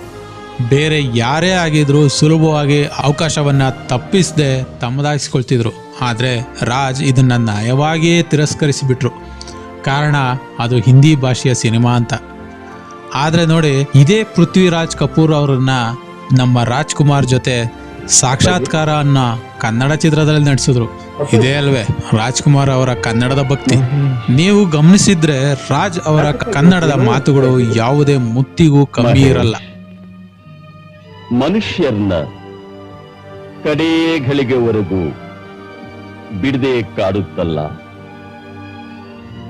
ಅದು ಯಾವುದು? ಆಸೆ ಅಪ್ಪಾಜಿ, ಆಸೆ. ಆಸೆ ಅಂದ್ರೆ ನಂಗೆ ಅನುಭವದಿಂದ ತಿಳಿದು, ಓದಿ ಕೇಳಿ ತಿಳಿದಿರೋ ಮಟ್ಟಿಗೆ ಆಸೆ ರೂಪ ಅಂದ್ರೆ ಜೀವನದ ಸಂಗಾತಿ. ಜೀವನದ ಸಂಗಾತಿ ಅಂದ್ರೆ ಹಣವೇ, ಭೂಮಿಯೇ, ಸ್ನೇಹಿತರೇ, ಇಲ್ಲ ಮಗಳೇ, ಮಗನೇ? ಅದೊಂದು ಅಲ್ಲ ಅಪ್ಪಾಜಿ. ಜೀವನದ ಸಂಗಾತಿ ಅಂದ್ರೆ ಕಟ್ಟಿಕೊಂಡ ಹೆಂಡತಿ ಮಾತ್ರ. ಆಕೆ ಒಬ್ಬಳೇ ಪ್ರತಿಯೊಬ್ಬ ಮನುಷ್ಯನ ಜೀವಮಾನದಲ್ಲೂ ಪ್ರತ್ಯಕ್ಷವಾಗಿ ಕಾಣೋ ಸಾಕ್ಷಾತ್ ದೇವತೆ. ಸ್ನೇಹಿತರೆ, ಇದಿಷ್ಟು ರಾಜ್ಕುಮಾರ್ ಅವರ ಚಲನಚಿತ್ರದ ಬಗ್ಗೆ ಆಯಿತು. ಇನ್ನು ಅವರ ಪ್ರಶಸ್ತಿಗಳ ಬಗ್ಗೆ ತಿಳಿಸ್ತೇನೆ. ರಾಜ್ಕುಮಾರ್ ಯಾವಾಗಲೂ ಪ್ರಶಸ್ತಿಗಳನ್ನು ಹುಡ್ಕೊಂಡು ಹೋದವರಲ್ಲ. ಅದ್ರ ಬದಲಾಗಿ ಅವರ ಪ್ರತಿಭೆಯನ್ನು ನೋಡಿ ಪ್ರಶಸ್ತಿಗಳೇ ಹುಡ್ಕೊಂಡು ಬಂದು. ಸುಮಾರು 210ಕ್ಕೂ ಹೆಚ್ಚು ಸಿನಿಮಾಗಳಲ್ಲಿ ನಟಿಸಿದ ಡಾಕ್ಟರ್ ರಾಜ್ ಹಂಪಿ ವಿಶ್ವವಿದ್ಯಾನಿಲಯದಿಂದ ನಾಡೋಜ ಪ್ರಶಸ್ತಿಯನ್ನು ಪಡೆದಿದ್ದಾರೆ. ಭಾರತ ಸರ್ಕಾರದ ಪದ್ಮಭೂಷಣ ಪ್ರಶಸ್ತಿ ಮತ್ತು ಚಿತ್ರರಂಗದಲ್ಲಿನ ಜೀವನ ಸಾಧನೆಗಾಗಿ ದಾದಾ ಸಾಹೇಬ್ ಫಾಲ್ಕೆ ಪ್ರಶಸ್ತಿಗೂ ಭಾಜನರಾಗಿದ್ದಾರೆ. ಹಾಗೂ ಕರ್ನಾಟಕ ಸರ್ಕಾರದಿಂದ ಕರ್ನಾಟಕ ರತ್ನ ಪಡೆದ 2ನೇ ವ್ಯಕ್ತಿಯಾಗಿದ್ದಾರೆ.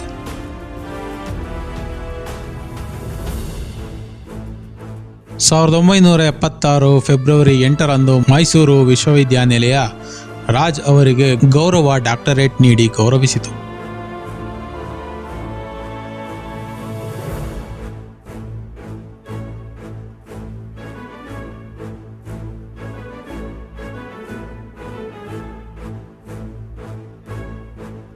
ಸಾವಿರದ 1983ರಲ್ಲಿ ಭಾರತ ಸರ್ಕಾರ ಪದ್ಮಭೂಷಣ ಪ್ರಶಸ್ತಿ ನೀಡಿ ಗೌರವಿಸಿತು. 1993ರಲ್ಲಿ ರಾಜ್ಯ ಸರ್ಕಾರ ಕರ್ನಾಟಕ ರತ್ನ ಪ್ರಶಸ್ತಿ ನೀಡಿ ಸನ್ಮಾನಿಸಿತು.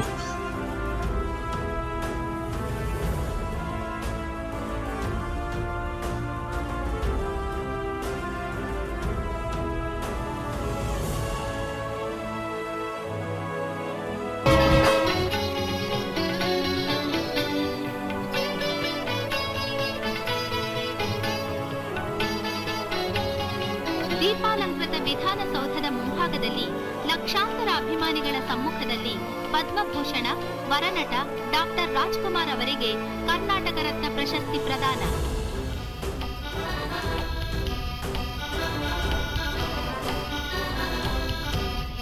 ರಾಜ್ಯಪಾಲ ಶ್ರೀ ಖುರ್ಷೀದ್ ಆಲಂ ಖಾನ್ ಅವರಿಂದ ರಾಜ್ರಿಗೆ ಸರ್ಕಾರದ ಅತ್ಯುನ್ನತ ಗೌರವ ಸಮರ್ಪಣೆ.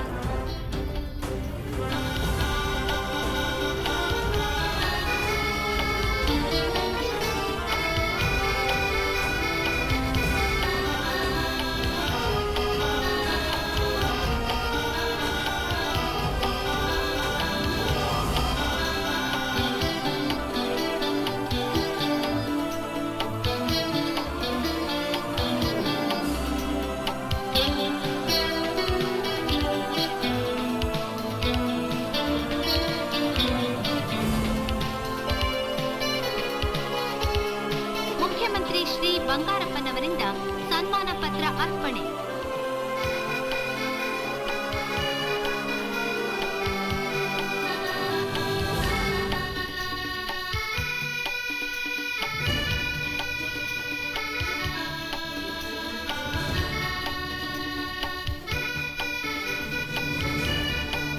ಈ ಸಂದರ್ಭದಲ್ಲಿ ಮಾತನಾಡಿದ ಡಾಕ್ಟರ್ ರಾಜ್ಕುಮಾರ್ ತಮ್ಮೆಲ್ಲ ಯಶಸ್ಸಿಗೆ ಅಭಿಮಾನಿಗಳೇ ಮುಖ್ಯ ಕಾರಣ ಎಂದರು.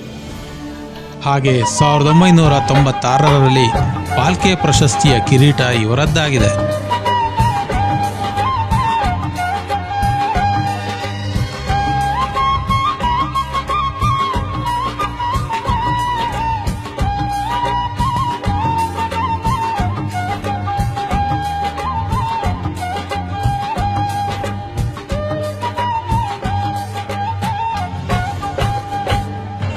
ಸ್ನೇಹಿತರೆ, ಭಾರತೀಯ ಚಲನಚಿತ್ರರಂಗದಲ್ಲೇ ಇದುವರೆಗೂ ಡಾಕ್ಟರ್ ರಾಜ್ ಅವರಿಗೆ ಮಾತ್ರ ಲಭ್ಯವಾಗಿರುವ ಏಕೈಕ ಪ್ರಶಸ್ತಿ ಯಾವುದು ಗೊತ್ತಾ? ಅದೇ ಕೆಂಟಕಿ ಕೊಲೋನಿಯಲ್.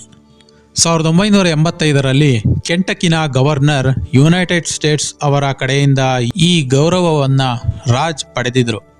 ಈ ಮೂಲಕ ಅವರು ಪ್ರಶಸ್ತಿಯನ್ನು ಪಡೆದ ಏಕೈಕ ಭಾರತೀಯ ನಟರಾಗಿದ್ದಾರೆ. ಇಷ್ಟೇ ಅಲ್ಲದೆ ಗೂಗಲ್ ಸರ್ಚ್ನ ಡೂಡಲ್ ವಿಭಾಗದಲ್ಲಿರುವ ಡಾಕ್ಟರ್ ರಾಜ್ಕುಮಾರ್ ಅವರ 88ನೇ ಹುಟ್ಟುಹಬ್ಬದ ದಿನ ಅಂದರೆ ಏಪ್ರಿಲ್ 24, 2017ರ ದಿನದಂದು ರಾಜ್ ಅವರ ಡೂಡಲ್ ಪ್ರದರ್ಶಿಸುವ ಮೂಲಕ ಗೌರವ ಸಲ್ಲಿಸಿದರು.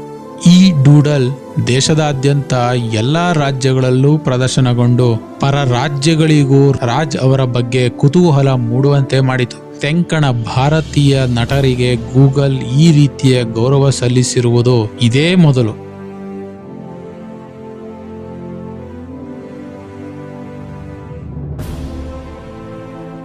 ಸ್ನೇಹಿತರೆ, ಇನ್ನ ಅವರ ಕುಟುಂಬದ ಬಗ್ಗೆ ಸ್ವಲ್ಪ ಹೇಳಬೇಕು ಅಂದ್ರೆ, ಡಾಕ್ಟರ್ ರಾಜ್ ಅವರಿಗೆ ವರದರಾಜ್ ಎಂಬ ಸೋದರ ಮತ್ತು ಶಾರದಮ್ಮ ಎಂಬ ತಂಗಿಯೂ ಇದ್ರು. ಡಾಕ್ಟರ್ ರಾಜ್ 1953ರ ಜೂನ್ 25ರಂದು ಅಪ್ಪಾಜಿ ಗೌಡ ಅವರ ಮಗಳು ಪಾರ್ವತಮ್ಮ ಅವರ ಕೈ ಹಿಡಿದ್ರು.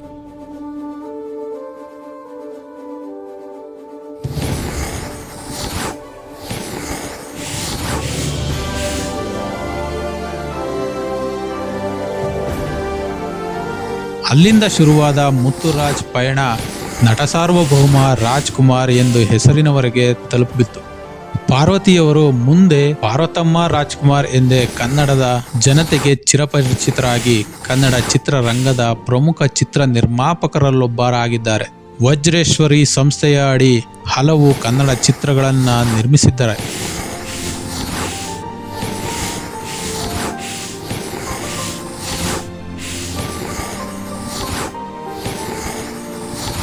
ಡಾಕ್ಟರ್ ರಾಜ್ ದಂಪತಿಗಳಿಗೆ 5 ಜನ ಮಕ್ಕಳು, 3 ಗಂಡು ಮಕ್ಕಳು, 2 ಹೆಣ್ಣು ಮಕ್ಕಳು. ಗಂಡು ಮಕ್ಕಳಾದ ಶಿವರಾಜ್ ಕುಮಾರ್, ರಾಘವೇಂದ್ರ ರಾಜ್ಕುಮಾರ್ ಮತ್ತು ಪುನೀತ್ ರಾಜ್ಕುಮಾರ್ ಕನ್ನಡ ಚಿತ್ರರಂಗದ ಈಗಿನ ನಾಯಕರು. ಹೆಣ್ಣು ಮಕ್ಕಳು ಪೂರ್ಣಿಮಾ ಮತ್ತು ಲಕ್ಷ್ಮಿ ಅಂತ. ಹಿರಿಯ ಅಳಿಯ ಪಾರ್ವತಮ್ಮ ಅವರ ತಮ್ಮನಾದ ಗೋವಿಂದ ರಾಜು ಅವರ ಹಾಗೂ ಕಿರಿಯ ಅಳಿಯ ಚಿತ್ರನಟ ರಾಮ್ ಕುಮಾರ್. ರಾಜ್ ಅವರಿಗೆ ಒಟ್ಟು 12 ಮೊಮ್ಮಕ್ಕಳು. ಡಾಕ್ಟರ್ ರಾಜ್ ತಮ್ಮ ಅಭಿಮಾನಿಗಳನ್ನು ಅಭಿಮಾನಿ ದೇವರುಗಳು ಎಂದು ಸಂಬೋಧಿಸುತ್ತಿದ್ದು ಎಲ್ಲರಿಗೂ ಗೊತ್ತೇ ಇದೆ. ಅಭಿಮಾನಿಗಳಿಗೆ ದೇವರ ಸ್ಥಾನ ನೀಡಿದ ಮೊದಲ ನಾಯಕ ನಟ ಅಥವಾ ನಟ ಡಾಕ್ಟರ್ ರಾಜ್ಕುಮಾರ್. ಸ್ನೇಹಿತರೆ, ಡಾಕ್ಟರ್ ರಾಜ್ ಅವರು ಅಭಿನಯಕ್ಕಷ್ಟೇ ಸೀಮಿತವಾಗಿರದೆ ಹಿನ್ನೆಲೆ ಗಾಯಕರಾಗೂ ತಮ್ಮ ವೃತ್ತಿ ಜೀವನ ಪ್ರಾರಂಭಿಸಿದರು. ವಾಕ್ಚಿತ್ರದ ಆರಂಭದ ಕಾಲಕ್ಕೆ MV ಸುಬ್ಬಯ್ಯ ನಾಯ್ಡು, R ನಾಗೇಂದ್ರ ರಾವ್, ಕೆಂಪರಾಜ್, ಹೊನ್ನಪ್ಪ ಭಾಗವತರ್ ಎಲ್ಲರೂ ನಾಯಕ ನಟರೂ ಆಗಿದ್ದಲ್ಲದೆ ತಮ್ಮ ಪಾತ್ರದ ಹಾಡುಗಳನ್ನು ತಾವೇ ಹಾಡಬೇಕಾಗಿತ್ತು. ಆ ಕಾಲದಲ್ಲಿ ಅಭಿನಯದ ಜೊತೆಗೆ ಕಂಠ ಕೂಡ ಕಲಾವಿದನೊಬ್ಬನ ಬಹಳ ಅಗತ್ಯ ಅರ್ಹತೆಯಾಗಿತ್ತು. ರಾಜ್ ತನ್ನ 25ನೇ ವಯಸ್ಸಿನವರೆಗೂ ಗುಬ್ಬಿ ನಾಟಕ ಕಂಪನಿಯಲ್ಲಿ ನಟನೆ ಮಾಡುವ ಸಮಯದಲ್ಲೇ ರಾಜ್ಕುಮಾರ್ ಅವರನ್ನ ಅಣ್ಣವರ ತಂದೆ ಪುಟ್ಟಸ್ವಾಮಯ್ಯನವರು ಪಾರ್ವತಮ್ಮನವರ ತಂದೆ ಅಪ್ಪಾಜಿ ಗೌಡ ಹತ್ರ ಸಂಗೀತ ಕಲಿಯೋದಕ್ಕೆ ಹಾಕಿದ್ರಂತೆ. ದಿನಕ್ಕೆ ಸತತ 2 ಗಂಟೆಗಳ ಕಾಲ ರಾಜ್ ಸಂಗೀತ ಅಭ್ಯಾಸ ಮಾಡಬೇಕಾಗಿತ್ತು. ಅಣ್ಣವರು ತಮ್ಮ ತಂದೆಯ ಭಯಕ್ಕೆ ಕರ್ನಾಟಕ ಮತ್ತು ಹಿಂದೂಸ್ತಾನಿ ಸಂಗೀತವನ್ನ ಕಲ್ತಿದ್ರಂತೆ. ಹೀಗಾಗಿ ಡಾಕ್ಟರ್ ರಾಜ್ಗೆ ಹಾಡುವ ವ್ಯಾಮೋಹವಿತ್ತು ಅನ್ನೋದು ಹಿರಿಯ ನಿರ್ದೇಶಕ ಭಗವಾನ್ ಅವರ ಹೇಳಿಕೆ. ರಾಜ್ ಅವರು ಭವ್ಯವಾದ ದನಿಯನ್ನು ಹೊಂದಿರುವ ಶ್ರದ್ಧಾ ಭರಿತ ಗಾಯಕರಾಗಿದ್ದರು. ಡಾಕ್ಟರ್ ರಾಜ್ಕುಮಾರ್ ಮೊದಲಿಗೆ 1956ರಲ್ಲಿ ತೆರೆಕಂಡ ಓಹಿಲೇಶ್ವರ ಚಿತ್ರದಲ್ಲಿ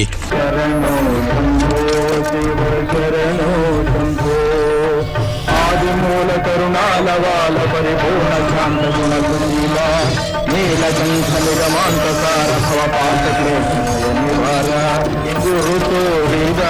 ಸೋಮೇಶ ಪ್ರಭೋ. ಗೀತೆಯನ್ನು ಹಾಡಿದರು. ಆ ನಂತರ ಮಹಿಷಾಸುರ ಮರ್ದಿನಿ ಚಿತ್ರದಲ್ಲಿ ಎಸ್ ಜಾನಕಿಯವರೊಂದಿಗೆ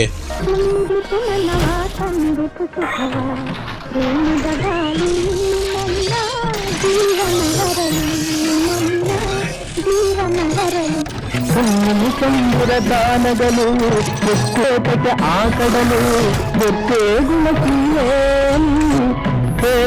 ಎಂಬ ಯುಗಳ ಗೀತೆಯನ್ನು ಹಾಡಿದರು. ಆರಂಭದ ರಾಜ್ಕುಮಾರ್ ಚಿತ್ರಗಳಲ್ಲಿ ಟಿ.ಎಂ. ಸೌಂದರರಾಜನ್, ಶ್ರೀಗಾರ್ ಕಾಳಿ ಗೋವಿಂದರಾಜನ್, ಎಂ.ಎನ್. ರಾಜ ಮುಂತಾದವರು ಹಿನ್ನೆಲೆ ಗಾಯಕರಾಗಿದ್ದರು. ನಂತರ ಪಿ.ಬಿ. ಶ್ರೀನಿವಾಸ್ ಅವರು ರಾಜ್ಕುಮಾರ್ ಪಾತ್ರಗಳಿಗೆ ಹಾಡಲಾರಂಭಿಸಿದರು. ಹೊಸ ಬೆಳವಣಿಗೆಯಾಗಿ ಪಿ.ಬಿ. ಶ್ರೀನಿವಾಸ್ ಶಾರೀರವಾದರೆ ರಾಜ್ ಶರೀರವೆಂದೇ ಜನರ ಮನ್ನಣೆ ಪಾತ್ರವಾಯಿತು. ಪಿ.ಬಿ. ಶ್ರೀನಿವಾಸ್ ಅವರ ಕಂಠ ಡಾಕ್ಟರ್ ರಾಜ್ಕುಮಾರ್ ಅವರ ದನಿಗೆ ಕರಾರುವಕ್ಕಾಗಿ ಹೊಂದಿಕೊಳ್ಳುತ್ತಿದ್ದರಿಂದ ರಾಜ್ ಅವರ ಚಿತ್ರಗಳಲ್ಲಿ ಪಿ.ಬಿ. ಶ್ರೀನಿವಾಸ್ ಆಲ್ ಟೈಮ್ ಗಾಯಕರಾಗಿದ್ದರು. ಇಂತಹ ಸಂದರ್ಭದಲ್ಲಿ 1974ರಲ್ಲಿ ತೆರೆಕಂಡ ಸಂಪತ್ತಿಗೆ ಸವಾಲ್ ಚಿತ್ರಕ್ಕೆ ಪಿ.ಬಿ. ಶ್ರೀನಿವಾಸ್ ಹಾಡಬೇಕಾಗಿತ್ತು. ಆದರೆ ಆ ಹೊತ್ತಿನಲ್ಲಿ ಪಿ.ಬಿ. ಶ್ರೀನಿವಾಸ್ ರವರು ಸಿಂಗಾಪುರ್ನಲ್ಲಿದ್ದ ಕಾರಣ ಸಂಗೀತ ನಿರ್ದೇಶಕ ಜಿ.ಕೆ. ವೆಂಕಟೇಶ್ ಸದ್ಯಕ್ಕೆ ಟ್ಯಾಕ್ ಆಡಿಯೋಕ್ಕಾಗಿ ರಾಜ್ ಅವರನ್ನೇ ಹಾಡಲು ಹೇಳಿದ್ರಂತೆ. ಅಣ್ಣವರ ಹಾಡಿನ ಶೈಲಿ, ಕಂಠವನ್ನು ಕೇಳಿ ಸ್ವತಃ ಪಿ.ಬಿ. ಶ್ರೀನಿವಾಸ್ ಅವರು ಇದೇ ಹಾಡಿರಲಿ ಎಂದು ಹೇಳಿದ್ರಂತೆ. ಇದೇ ಡಾಕ್ಟರ್ ರಾಜ್ ಅವರು ಮೊದಲ ಬಾರಿಗೆ ಹಾಡಿದ ಮೊದಲ ಹಾಡು. ಈ ಹಾಡು ಎಮ್ಮೆ ಹಾಡೆಂದೇ ಪ್ರಸಿದ್ಧಿಯಾದ್ರೂ ಅಂದಿನ ಡಾಕ್ಟರ್ ರಾಜ್ ಪೂರ್ಣ ಪ್ರಮಾಣದ ಗಾಯಕರಾಗಿ ಹೊರಹೊಮ್ಮಿದ್ರು. ಈ ಹಾಡು ಸೂಪರ್ ಹಿಟ್ ಆದ ನಂತರ 1975ರಲ್ಲಿ ತೆರೆಕಂಡ ಮಯೂರ ಚಿತ್ರದ ಗೀತೆ ಅಣ್ಣವರ ಸಂಗೀತ ವ್ಯಾಮೋಹಕ್ಕೆ ಸಾಕ್ಷಿಯಾಯಿತು. ನಟನಾಗಿ ರಾಜ್ಕುಮಾರ್ ಎಷ್ಟು ಜನಪ್ರಿಯರೋ ಗಾಯಕರಾಗಿಯೂ ಅಷ್ಟೇ ಜನಪ್ರಿಯ. ಜಿ.ಕೆ. ವೆಂಕಟೇಶ್ ಸಂಗೀತ ನಿರ್ದೇಶನದಲ್ಲಿ ರಾಜ್ಕುಮಾರ್ ತಮ್ಮ ಪ್ರಥಮ ಗೀತೆ ಹಾಡಿದರು. ಆ ಪರಂಪರೆ ಹಾಗೇ ಮುಂದುವರಿಯಿತು. 1962ರಲ್ಲಿ ದೇವಸುಂದರಿ ಎಂಬ ಚಿತ್ರದಲ್ಲಿ ಡಾಕ್ಟರ್ ರಾಜ್ ನರಸಿಂಹರಾಜು ಅವರ ಪಾತ್ರಕ್ಕೆ ಯುಗಳ ಗೀತೆಯೊಂದನ್ನು ಹಾಡಿದ್ದು. ಈ ಗೀತೆ ರಾಜ್ಕುಮಾರ್, ಸರೋಜಿನಿ ಪಟ್ಟಾಭಿ ಹಾಡಿದ್ದರು. ಅನಂತರ ರಾಜ್ಕುಮಾರ್ ಬೇರೆ ಯಾವ ನಟರಿಗೂ ಕಂಠದಾನ ಮಾಡಿಲ್ಲ. ತಮ್ಮ ಪುತ್ರ ಶಿವರಾಜ್ ಕುಮಾರ್ ಅವರಿಗೆ 1994ರಲ್ಲಿ ಕಂಠದಾನ ಮಾಡಿದ್ದಾರೆ. ಹಾಗೆ 1995ರ ಸಮರ ಚಿತ್ರದಲ್ಲಿ ಶಿವರಾಜ್ ಕುಮಾರ್ ಅವರೊಂದಿಗೆ ಹಾಡಿದ್ದಾರೆ.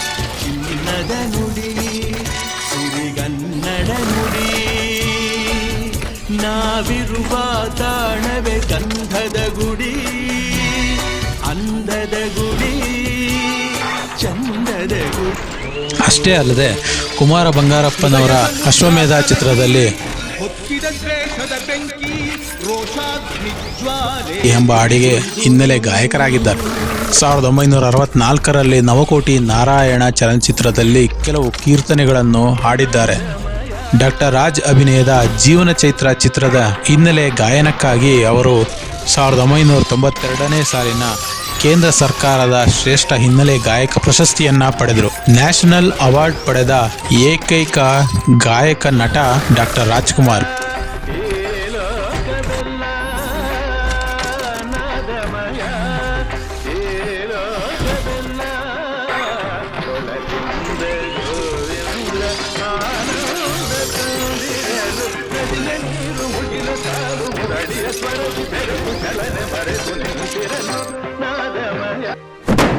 ಅಶ್ವಮೇಧ, ಓಂ, ಕಸ್ತೂರಿ ನಿವಾಸ, ನಾನಿನ್ನ ಮರೆಯಲಾರೆ, ಗಿರಿಕನ್ಯೆ, ಬಂಗಾರದ ಮನುಷ್ಯ, ಶಂಕರ್ ಗುರು, ಬಹದ್ದೂರ್ ಗಂಡು, ಹೊಸ ಬೆಳಕು, ಶ್ರುತಿ ಸೇರಿದಾಗ, ಚಿಗುರಿದ ಕನಸು, 2003ರಲ್ಲಿ ಬಿಡುಗಡೆಯಾದ ಅಭಿ ಚಿತ್ರದ ಎಂಥ ಘೋರ, ಪ್ರೇಮಿಗಳು ದೂರ ದೂರ, ಹಾಗೂ ಅದೇ ವರ್ಷದ ಚಿಗುರಿದ ಕನಸು ಚಿತ್ರದ ಬಂಧುವೇ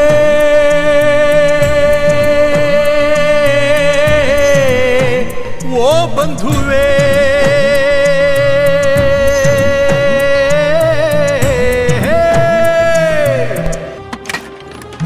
ಆಕಸ್ಮಿಕ ಚಿತ್ರದ ಹುಟ್ಟಿದರೆ ಕನ್ನಡ ನಾಡಲು ಹುಟ್ಟಬೇಕು, ಮೆಟ್ಟಿದರೆ ಕನ್ನಡ ಮಣ್ಣ ಮೆಟ್ಟಬೇಕು. ಬದುಕಿದ್ದು ಜಟಕ ಬಂಡಿ, ಇದು ವಿಧಿಯೋಡಿಸುವ ಬಂಡಿ. ಬದುಕಿದ್ದು ಜಟಕ ಬಂಡಿ, ವಿಧಿ ಹೀಗೆ 150ಕ್ಕೂ ಹೆಚ್ಚು ಸಿನಿಮಾಗಳಿಗೆ ಡಾಕ್ಟರ್ ರಾಜ್ ಹಾಡಿದ್ದಾರೆ. ಇವರನ್ನ ಕೆಲವೊಮ್ಮೆ ದಕ್ಷಿಣ ಭಾರತೀಯ ಚಿತ್ರರಂಗದ ಜಾನ್ ವೇನ್ ಎಂತಲೂ ಕರೀತಿದ್ರಂತೆ. ಡಾಕ್ಟರ್ ರಾಜ್ ಬರೀ ನಟನೆಯಲ್ಲಿ ಮಾತ್ರವಲ್ಲದೆ ಗಾಯಕರಾಗಿಯೂ ಪ್ರಸಿದ್ಧಿಯಾಗಿದ್ದಾರೆ. ಸಂಪತ್ತಿಗೆ ಸವಾಲ್ ಸಿನಿಮಾದ ಹಾಡಿನಿಂದ ಶುರುವಾದ ರಾಜ್ ಗಾಯನ ಯಾತ್ರೆ ಕೊನೆವರೆಗೂ ಸಾಗುತ್ತಲೇ ಇತ್ತು. ತಮ್ಮ ಗಾಯನಕ್ಕಾಗಿ ರಾಷ್ಟ್ರ ಪ್ರಶಸ್ತಿ ಪಡೆದ ಏಕೈಕ ನಟ ಡಾಕ್ಟರ್ ರಾಜ್. ಅದೆಷ್ಟೋ ಸ್ಟಾರ್ ನಟರಿಗೆ ದನಿ ನೀಡಿದ್ದ ಖ್ಯಾತ ಗಾಯಕ SP ಬಾಲಸುಬ್ರಹ್ಮಣ್ಯಂ ಅವರಿಗೂ ದನಿಯಾಗಿದ್ದು ನಮ್ಮ ರಾಜಣ್ಣ. ಇನ್ನೊಂದು ವಿಶೇಷ ಅಂದ್ರೆ ಚಿತ್ರಗೀತೆಗಳಷ್ಟೇ ಅಲ್ಲದೆ ಹಲವು ಭಕ್ತಿ ಗೀತೆಗಳನ್ನು ಸಹ ಡಾಕ್ಟರ್ ರಾಜ್ ಹಾಡಿದ್ದಾರೆ. ಬರೀ ತಮ್ಮೊಬ್ಬರಿಗಷ್ಟೇ ದನಿ ನೀಡಿಲ್ಲ ಡಾಕ್ಟರ್ ರಾಜ್, ಕನ್ನಡದ ಅದೆಷ್ಟೋ ನಟರಿಗೆ ದನಿಯಾಗಿದ್ದು ಗಾನ ಗಂಧರ್ವನ ಹೆಚ್ಚುಗಾರಿಕೆಯಾಗಿದೆ.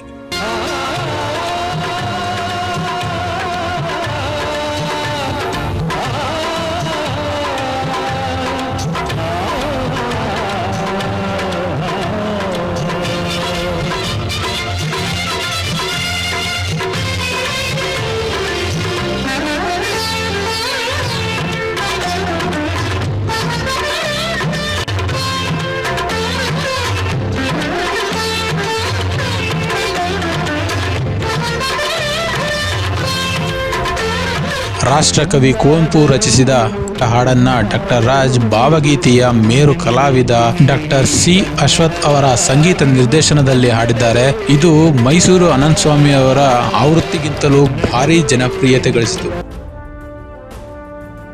ಡಾಕ್ಟರ್ ರಾಜ್ ತಮ್ಮ ನಟನೆ ಗಾಯನಕ್ಕಷ್ಟೇ ಸೀಮಿತವಾಗಿರದೆ ಕನ್ನಡದ ಪರ ಚಳುವಳಿಯಲ್ಲೂ ಭಾಗವಹಿಸಿದ್ರು. ಸಾಮಾಜಿಕ ಕಾಳಜಿ, ಕಳಕಳಿಯನ್ನು ಸಂದರ್ಭ ಬಂದಾಗಲೆಲ್ಲ ರಾಜ್ ವ್ಯಕ್ತಪಡಿಸಿದ್ದಾರೆ. ಕಾವೇರಿ ಹೋರಾಟ, ಕನ್ನಡಿಗರಿಗೆ ಉದ್ಯೋಗ ಮೀಸಲಾತಿ ಮುಂತಾದ ಹೋರಾಟದಲ್ಲಿ ರಾಜ್ ಭಾಗಿಯಾಗಿ ಹೋರಾಟಗಳನ್ನು ಯಶಸ್ವಿಯಾಗಿಸಿದ್ರು.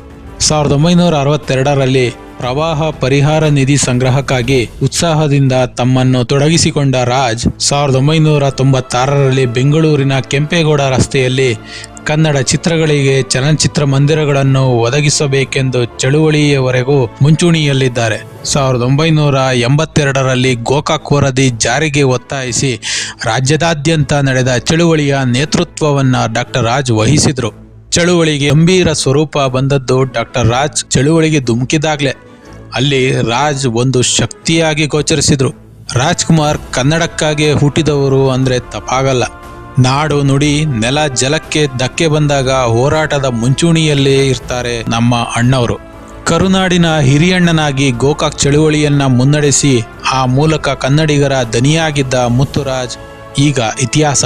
ಗೋಕಾಕ್ ವರದಿಯು ಕನ್ನಡವನ್ನು ಪ್ರಾಥಮಿಕ ಶಿಕ್ಷಣದಲ್ಲಿ ಕಡ್ಡಾಯವಾಗಿ ಅಳವಡಿಸಿಕೊಳ್ಳುವುದು ಮತ್ತು ಇತರೆ ಮೂಲಭೂತ ಸೌಕರ್ಯಗಳನ್ನು ಕನ್ನಡ ಭಾಷೆಗೆ ಕೊಡುವುದರ ಬಗ್ಗೆ ಸಿದ್ಧವಾದದ್ದು. ಆದರೆ ಈ ವರದಿ ಜಾರಿಗೆ ಬರಲಿಲ್ಲ. 1981ರಲ್ಲಿ ಪಾಟೀಲ್ ಪುಟ್ಟಪ್ಪ, ಚಂದ್ರಶೇಖರ್ ಪಾಟೀಲ್ ಮುಂತಾದ ಸಾಹಿತಿಗಳು, ಕನ್ನಡ ವಿದ್ಯಾರ್ಥಿಗಳು ಹಾಗೂ ಹಲವು ಸಂಘ ಸಂಸ್ಥೆಗಳು ಗೋಕಾಕ್ ವರದಿಯನ್ನು ಜಾರಿಗೊಳಿಸುವಂತೆ ಚಳುವಳಿಯನ್ನ ಪ್ರಾರಂಭಿಸಿದ್ರು. ಇದೇ ಚಳುವಳಿ ಗೋಕಾಕ್ ಚಳುವಳಿ ಎಂದೇ ಪ್ರಖ್ಯಾತಿಯಾಯಿತು. ಚಳುವಳಿ ಪ್ರಾರಂಭಗೊಂಡು ಹಲವಾರು ದಿನಗಳು ಕಳೆದರೂ ಜನಸಾಮಾನ್ಯರಿಂದ ಉತ್ಸಾಹದ ಪ್ರತಿಕ್ರಿಯೆ ಕಂಡುಬರಲಿಲ್ಲ. ಈ ಸಮಯದಲ್ಲಿ ಡಾಕ್ಟರ್ ರಾಜ್ ಅವರನ್ನ ಚಳುವಳಿಗೆ ಆಹ್ವಾನಿಸಿ ಚಳುವಳಿಯ ಬಲವರ್ಧನೆ ಮಾಡಬೇಕೆಂದು ಕೋರಲಾಯಿತು.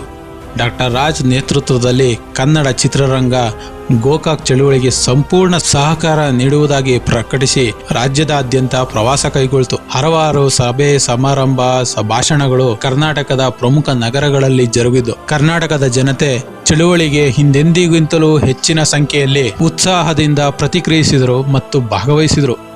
ಕನ್ನಡದ ಬಗ್ಗೆ ಹೆಚ್ಚಿನ ಅರಿವು ಮೂಡಿಸಲು, ಅಭಿಮಾನ ಬೆಳೆಸಲು, ಕನ್ನಡ ಭಾಷೆಗೆ ಸಿಗಬೇಕಾದ ಹಕ್ಕುಗಳು, ಸೌಲಭ್ಯಗಳು ಆಗಿನ ಕರ್ನಾಟಕ ಸರ್ಕಾರಕ್ಕೆ ಮನದಟ್ಟು ಮಾಡಿಕೊಡಲು ಡಾಕ್ಟರ್ ರಾಜ್ ಅವರ ಭಾಷಣಗಳು ಹಾಗೂ ಚಳುವಳಿಯ ನೇತೃತ್ವ ಸಹಕಾರಿಯಾದವು.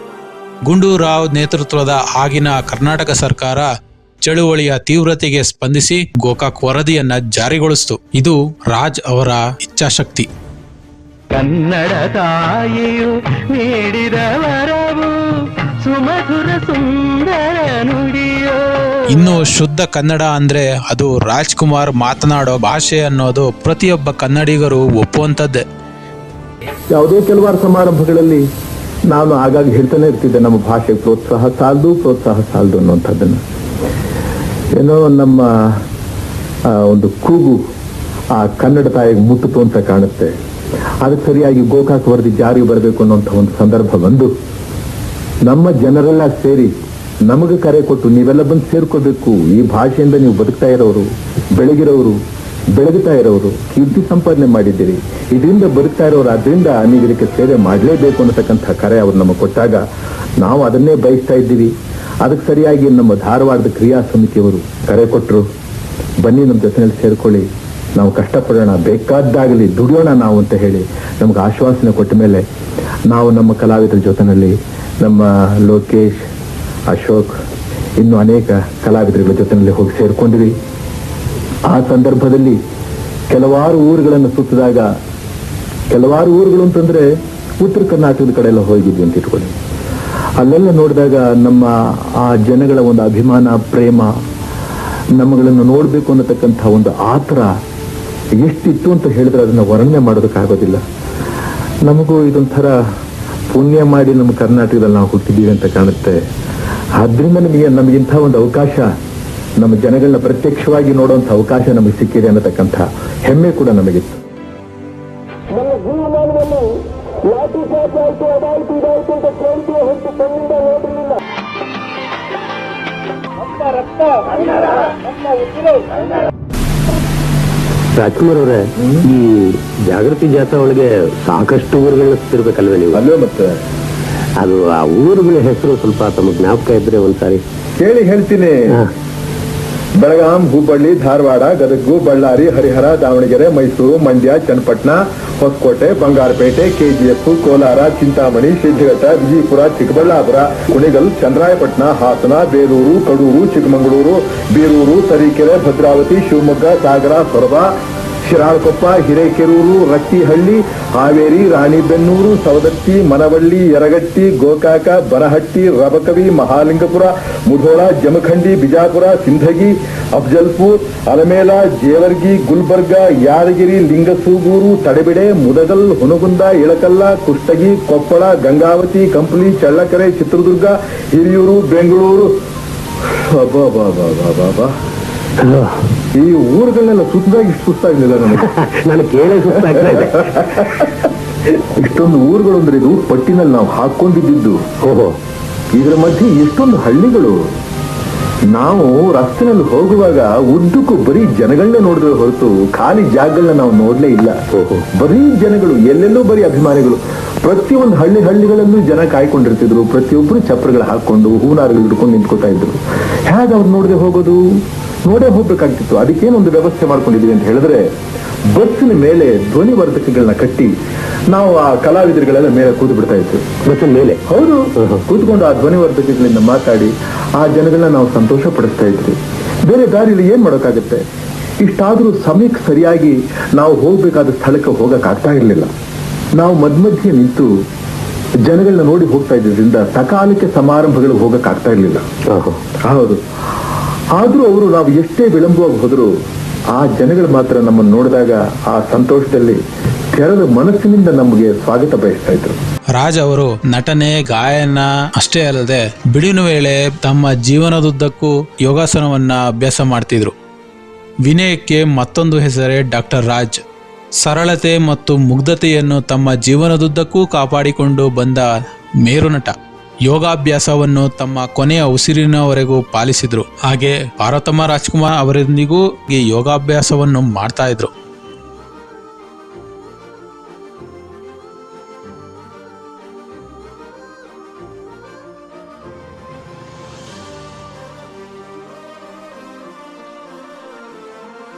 ಕರ್ನಾಟಕದ ಅತ್ಯಂತ ಜನಪ್ರಿಯ ವ್ಯಕ್ತಿಗಳಲ್ಲಿ ಪ್ರಮುಖ ನಟ, ಗಾಯಕ, ಚಿತ್ರ ನಿರ್ದೇಶಕರಾದ ವರನಟ, ನಟ ಸಾರ್ವಭೌಮ ಎಂಬ ಬಿರುದುಗಳನ್ನು ಹೊಂದ ಡಾಕ್ಟರ್ ರಾಜ್ಕುಮಾರ್ ಭಾರತೀಯ ಚಿತ್ರರಂಗ 100 ವರ್ಷ ಪೂರೈಸಿದ ಸಂದರ್ಭದಲ್ಲಿ ಫೋರ್ಬ್ಸ್ ಪತ್ರಿಕೆಯು ಪ್ರಕಟಿಸಿರುವ 25 ಅದ್ಭುತ ನಟನೆಗಳ ಪಟ್ಟಿಯಲ್ಲಿ ಡಾಕ್ಟರ್ ರಾಜ್ಕುಮಾರ್ ಅವರ ಬಂಗಾರದ ಮನುಷ್ಯ ಚಿತ್ರದ ನಟನೆಯೂ ಒಂದಾಗಿದೆ. ಸ್ನೇಹಿತರೆ, 2000 ಇಸ್ವಿ ಜುಲೈ 30ರಂದು ದಂತಚೋರ, ನರಹಂತಕ ಎಂದೆಲ್ಲ ಕುಖ್ಯಾತಿ ಪಡೆದ ವೀರಪ್ಪನ್ ಡಾಕ್ಟರ್ ರಾಜ್ ಅವರೊಂದಿಗೆ ಅವರ ಅಳಿಯ ಗೋವಿಂದರಾಜು ಮತ್ತು ನಾಗಪ್ಪ ಮಾರಡಗಿ ಅವರನ್ನು ಗಾಜನೂರಿನಲ್ಲಿರುವ ತಮ್ಮ ತೋಟದ ಮನೆಯಿಂದ ಅಪಹರಣ ಮಾಡಿದ. ಅಪಹರಣದ ನಂತರದ ದಿನಗಳಲ್ಲಿ ಪತ್ರಕರ್ತ ನಕೀರನ್ ಗೋಪಾಲನ್ ಮುಖೇನ ರಾಜ್ಕುಮಾರ್ ಕ್ಯಾಸೆಟ್ಗಳ ಮೂಲಕ, ಪತ್ರಗಳ ಮೂಲಕ ಕರ್ನಾಟಕ ಹಾಗೂ ತಮಿಳುನಾಡು ಸರ್ಕಾರಗಳನ್ನು ಸಂಪರ್ಕಿಸುತ್ತಿದ್ರಂತೆ. ಡಾಕ್ಟರ್ ರಾಜ್ ಅವರನ್ನು ಒತ್ತೆಯಾಳಾಗಿಟ್ಟುಕೊಂಡು ಹಲವು ಬೇಡಿಕೆಗಳನ್ನ ಮುಂದಿಟ್ಟ ವೀರಪ್ಪನ್ 108 ದಿನಗಳ ಕಾಲ ಅರಣ್ಯವಾಸ ಅನುಭವಿಸಿದ ರಾಜ್ 2000 ಇಸ್ವಿಯ ನವೆಂಬರ್ 15ರಂದು ಬಿಡುಗಡೆಯಾದರು. ಅಪಹರಣದ ಅವಧಿಯಲ್ಲಿ ಕರ್ನಾಟಕದ ಪೊಲೀಸ್ ಮಹಾನಿರ್ದೇಶಕರಾದ ಪಿ ದಿವಾಕರ್ ಅವರು ಅಪಹರಣದ ಬಗ್ಗೆ ವೀರಪ್ಪನ್ಸ್ ಪ್ರೈಸ್ ಕ್ಯಾಚ್ ಡಾಕ್ಟರ್ ರಾಜ್ಕುಮಾರ್ ಎಂಬ ಪುಸ್ತಕವನ್ನು ಬರೆದಿದ್ದಾರೆ. ಈ ಪುಸ್ತಕವನ್ನ ರವಿ ಬೆಳಗೆಯವರು ರಾಜರಹಸ್ಯ ಎಂಬ ಹೆಸರಿನಲ್ಲಿ ಕನ್ನಡಕ್ಕೆ ಅನುವಾದಿಸಿದ್ದಾರೆ. ವೀರಪ್ಪನ್ ರಾಜ್ ಅವರನ್ನು ಕಾಡಿಗೆ ಕರೆದುಕೊಂಡು ಹೋದ ಸಮಯ ಅದೆಷ್ಟು ದಿನಗಳನ್ನು ರಾಜ್ ಕಾಡಿನಲ್ಲಿ ಕಳೆಯಬೇಕಾಯಿತು. ಆದರೆ ವೀರಪ್ಪನ್ ಕೊನೆಗೂ ರಾಜ್ ಅವರನ್ನು ಬಿಡುಗಡೆ ಮಾಡುವ ಸಮಯ ಬಂತು. ಮರಳಿ ಬರುವಾಗ ರಾಜ್ಕುಮಾರ್ ವೀರಪ್ಪನ್ ಬಳಿ ಬಂದು ಕೋರಿಕೆ ಇಟ್ರಂತೆ. ಅದೇನಪ್ಪಾ ಅಂದ್ರೆ ರಾಜ್ಕುಮಾರ್ ಅವರಿಗೆ ವೀರಪ್ಪನ ಮೀಸೆ ನೋಡುವ ಆಸೆ. ಕೊನೆಗೂ ವೀರಪ್ಪನ್ ಮೀಸೆ ತಿರುವಿ ಕೆನ್ನೆಗೆ ಮುತ್ತಿಟ್ಟು ಹಾರೈಸಿ ಬಂದ್ರಂತೆ. ಇದೇ ಅಲ್ವೇ ನಮ್ಮ ರಾಜ್, ಸಿಂಹದ ಮೀಸೆಯನ್ನೇ ತಿರುಚಿ ಬಂದಂಗಾಯ್ತು ಅಲ್ವೇ?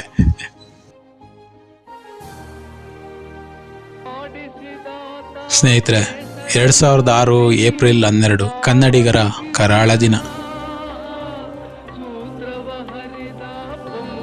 ಡಾಕ್ಟರ್ ರಾಜ್ ಹೃದಯಾಘಾತದಿಂದ ಮರಣ ಹೊಂದಿದ್ರು ಅಂತ ಎಲ್ಲ ಕಡೆ ಸುದ್ದಿ ಹರಡುತ್ತೆ. ಕನ್ನಡ ನಾಡು ಕಂಡ ಈ ಸರಳ ವ್ಯಕ್ತಿತ್ವದ ನಟ ಜನಸಾಮಾನ್ಯರಲ್ಲಿ ಎಂದಿಗೂ ಹಸಿರಾಗಿ ಉಳಿದಿದ್ದಾರೆ ನಮ್ಮ ರಾಜ್.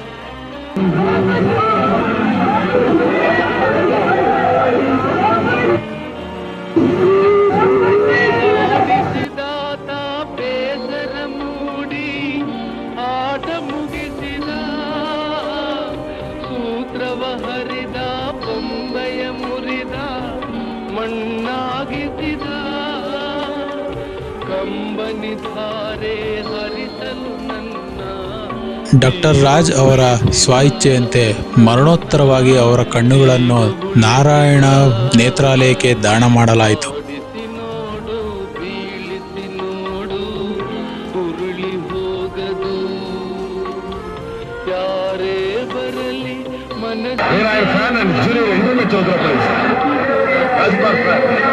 ఆయన అన్ని సినిమాలు మా ఊళ్ళు రిలీజ్ నా లైఫ్ అంబిషన్ ఆయన అఫ్కోర్స్ ఆయనతో కలిసి మాట్లాడాలి. I'm waiting for the opportunity but I'm very bad ఈ సిచ్యువేషన్ లో చూసాను. Tamil Nadu artist association all the people from Tamil ಭಗವಂತನ ಇನ್ನೊಂದು ರೂಪನೇ ಅಣ್ಣವರು. ಯಾಕಂದ್ರೆ ಒಬ್ಬ ಸಾಮಾನ್ಯ ಮನುಷ್ಯನಿಗೆ ಇಷ್ಟೊಂದು ಪವಾಡ. ಮೃತರ ಪಾರ್ಥಿವ ಶರೀರವನ್ನ ಅಭಿಮಾನಿಗಳ ಬಂಧು ಮಿತ್ರರ ದರ್ಶನಕ್ಕಾಗಿ ಬೆಂಗಳೂರಿನ ಕಂಠೀರವ ಕ್ರೀಡಾಂಗಣದಲ್ಲಿ ಇರಿಸಲಾಗಿತ್ತು. ಅಪಾರ ಜನಸಂಖ್ಯೆಯ ಜನಸ್ತೋಮ ಅಂತಿಮ ಪ್ರದರ್ಶನದಲ್ಲಿ ಪಾಲ್ಗೊಂಡಿತು.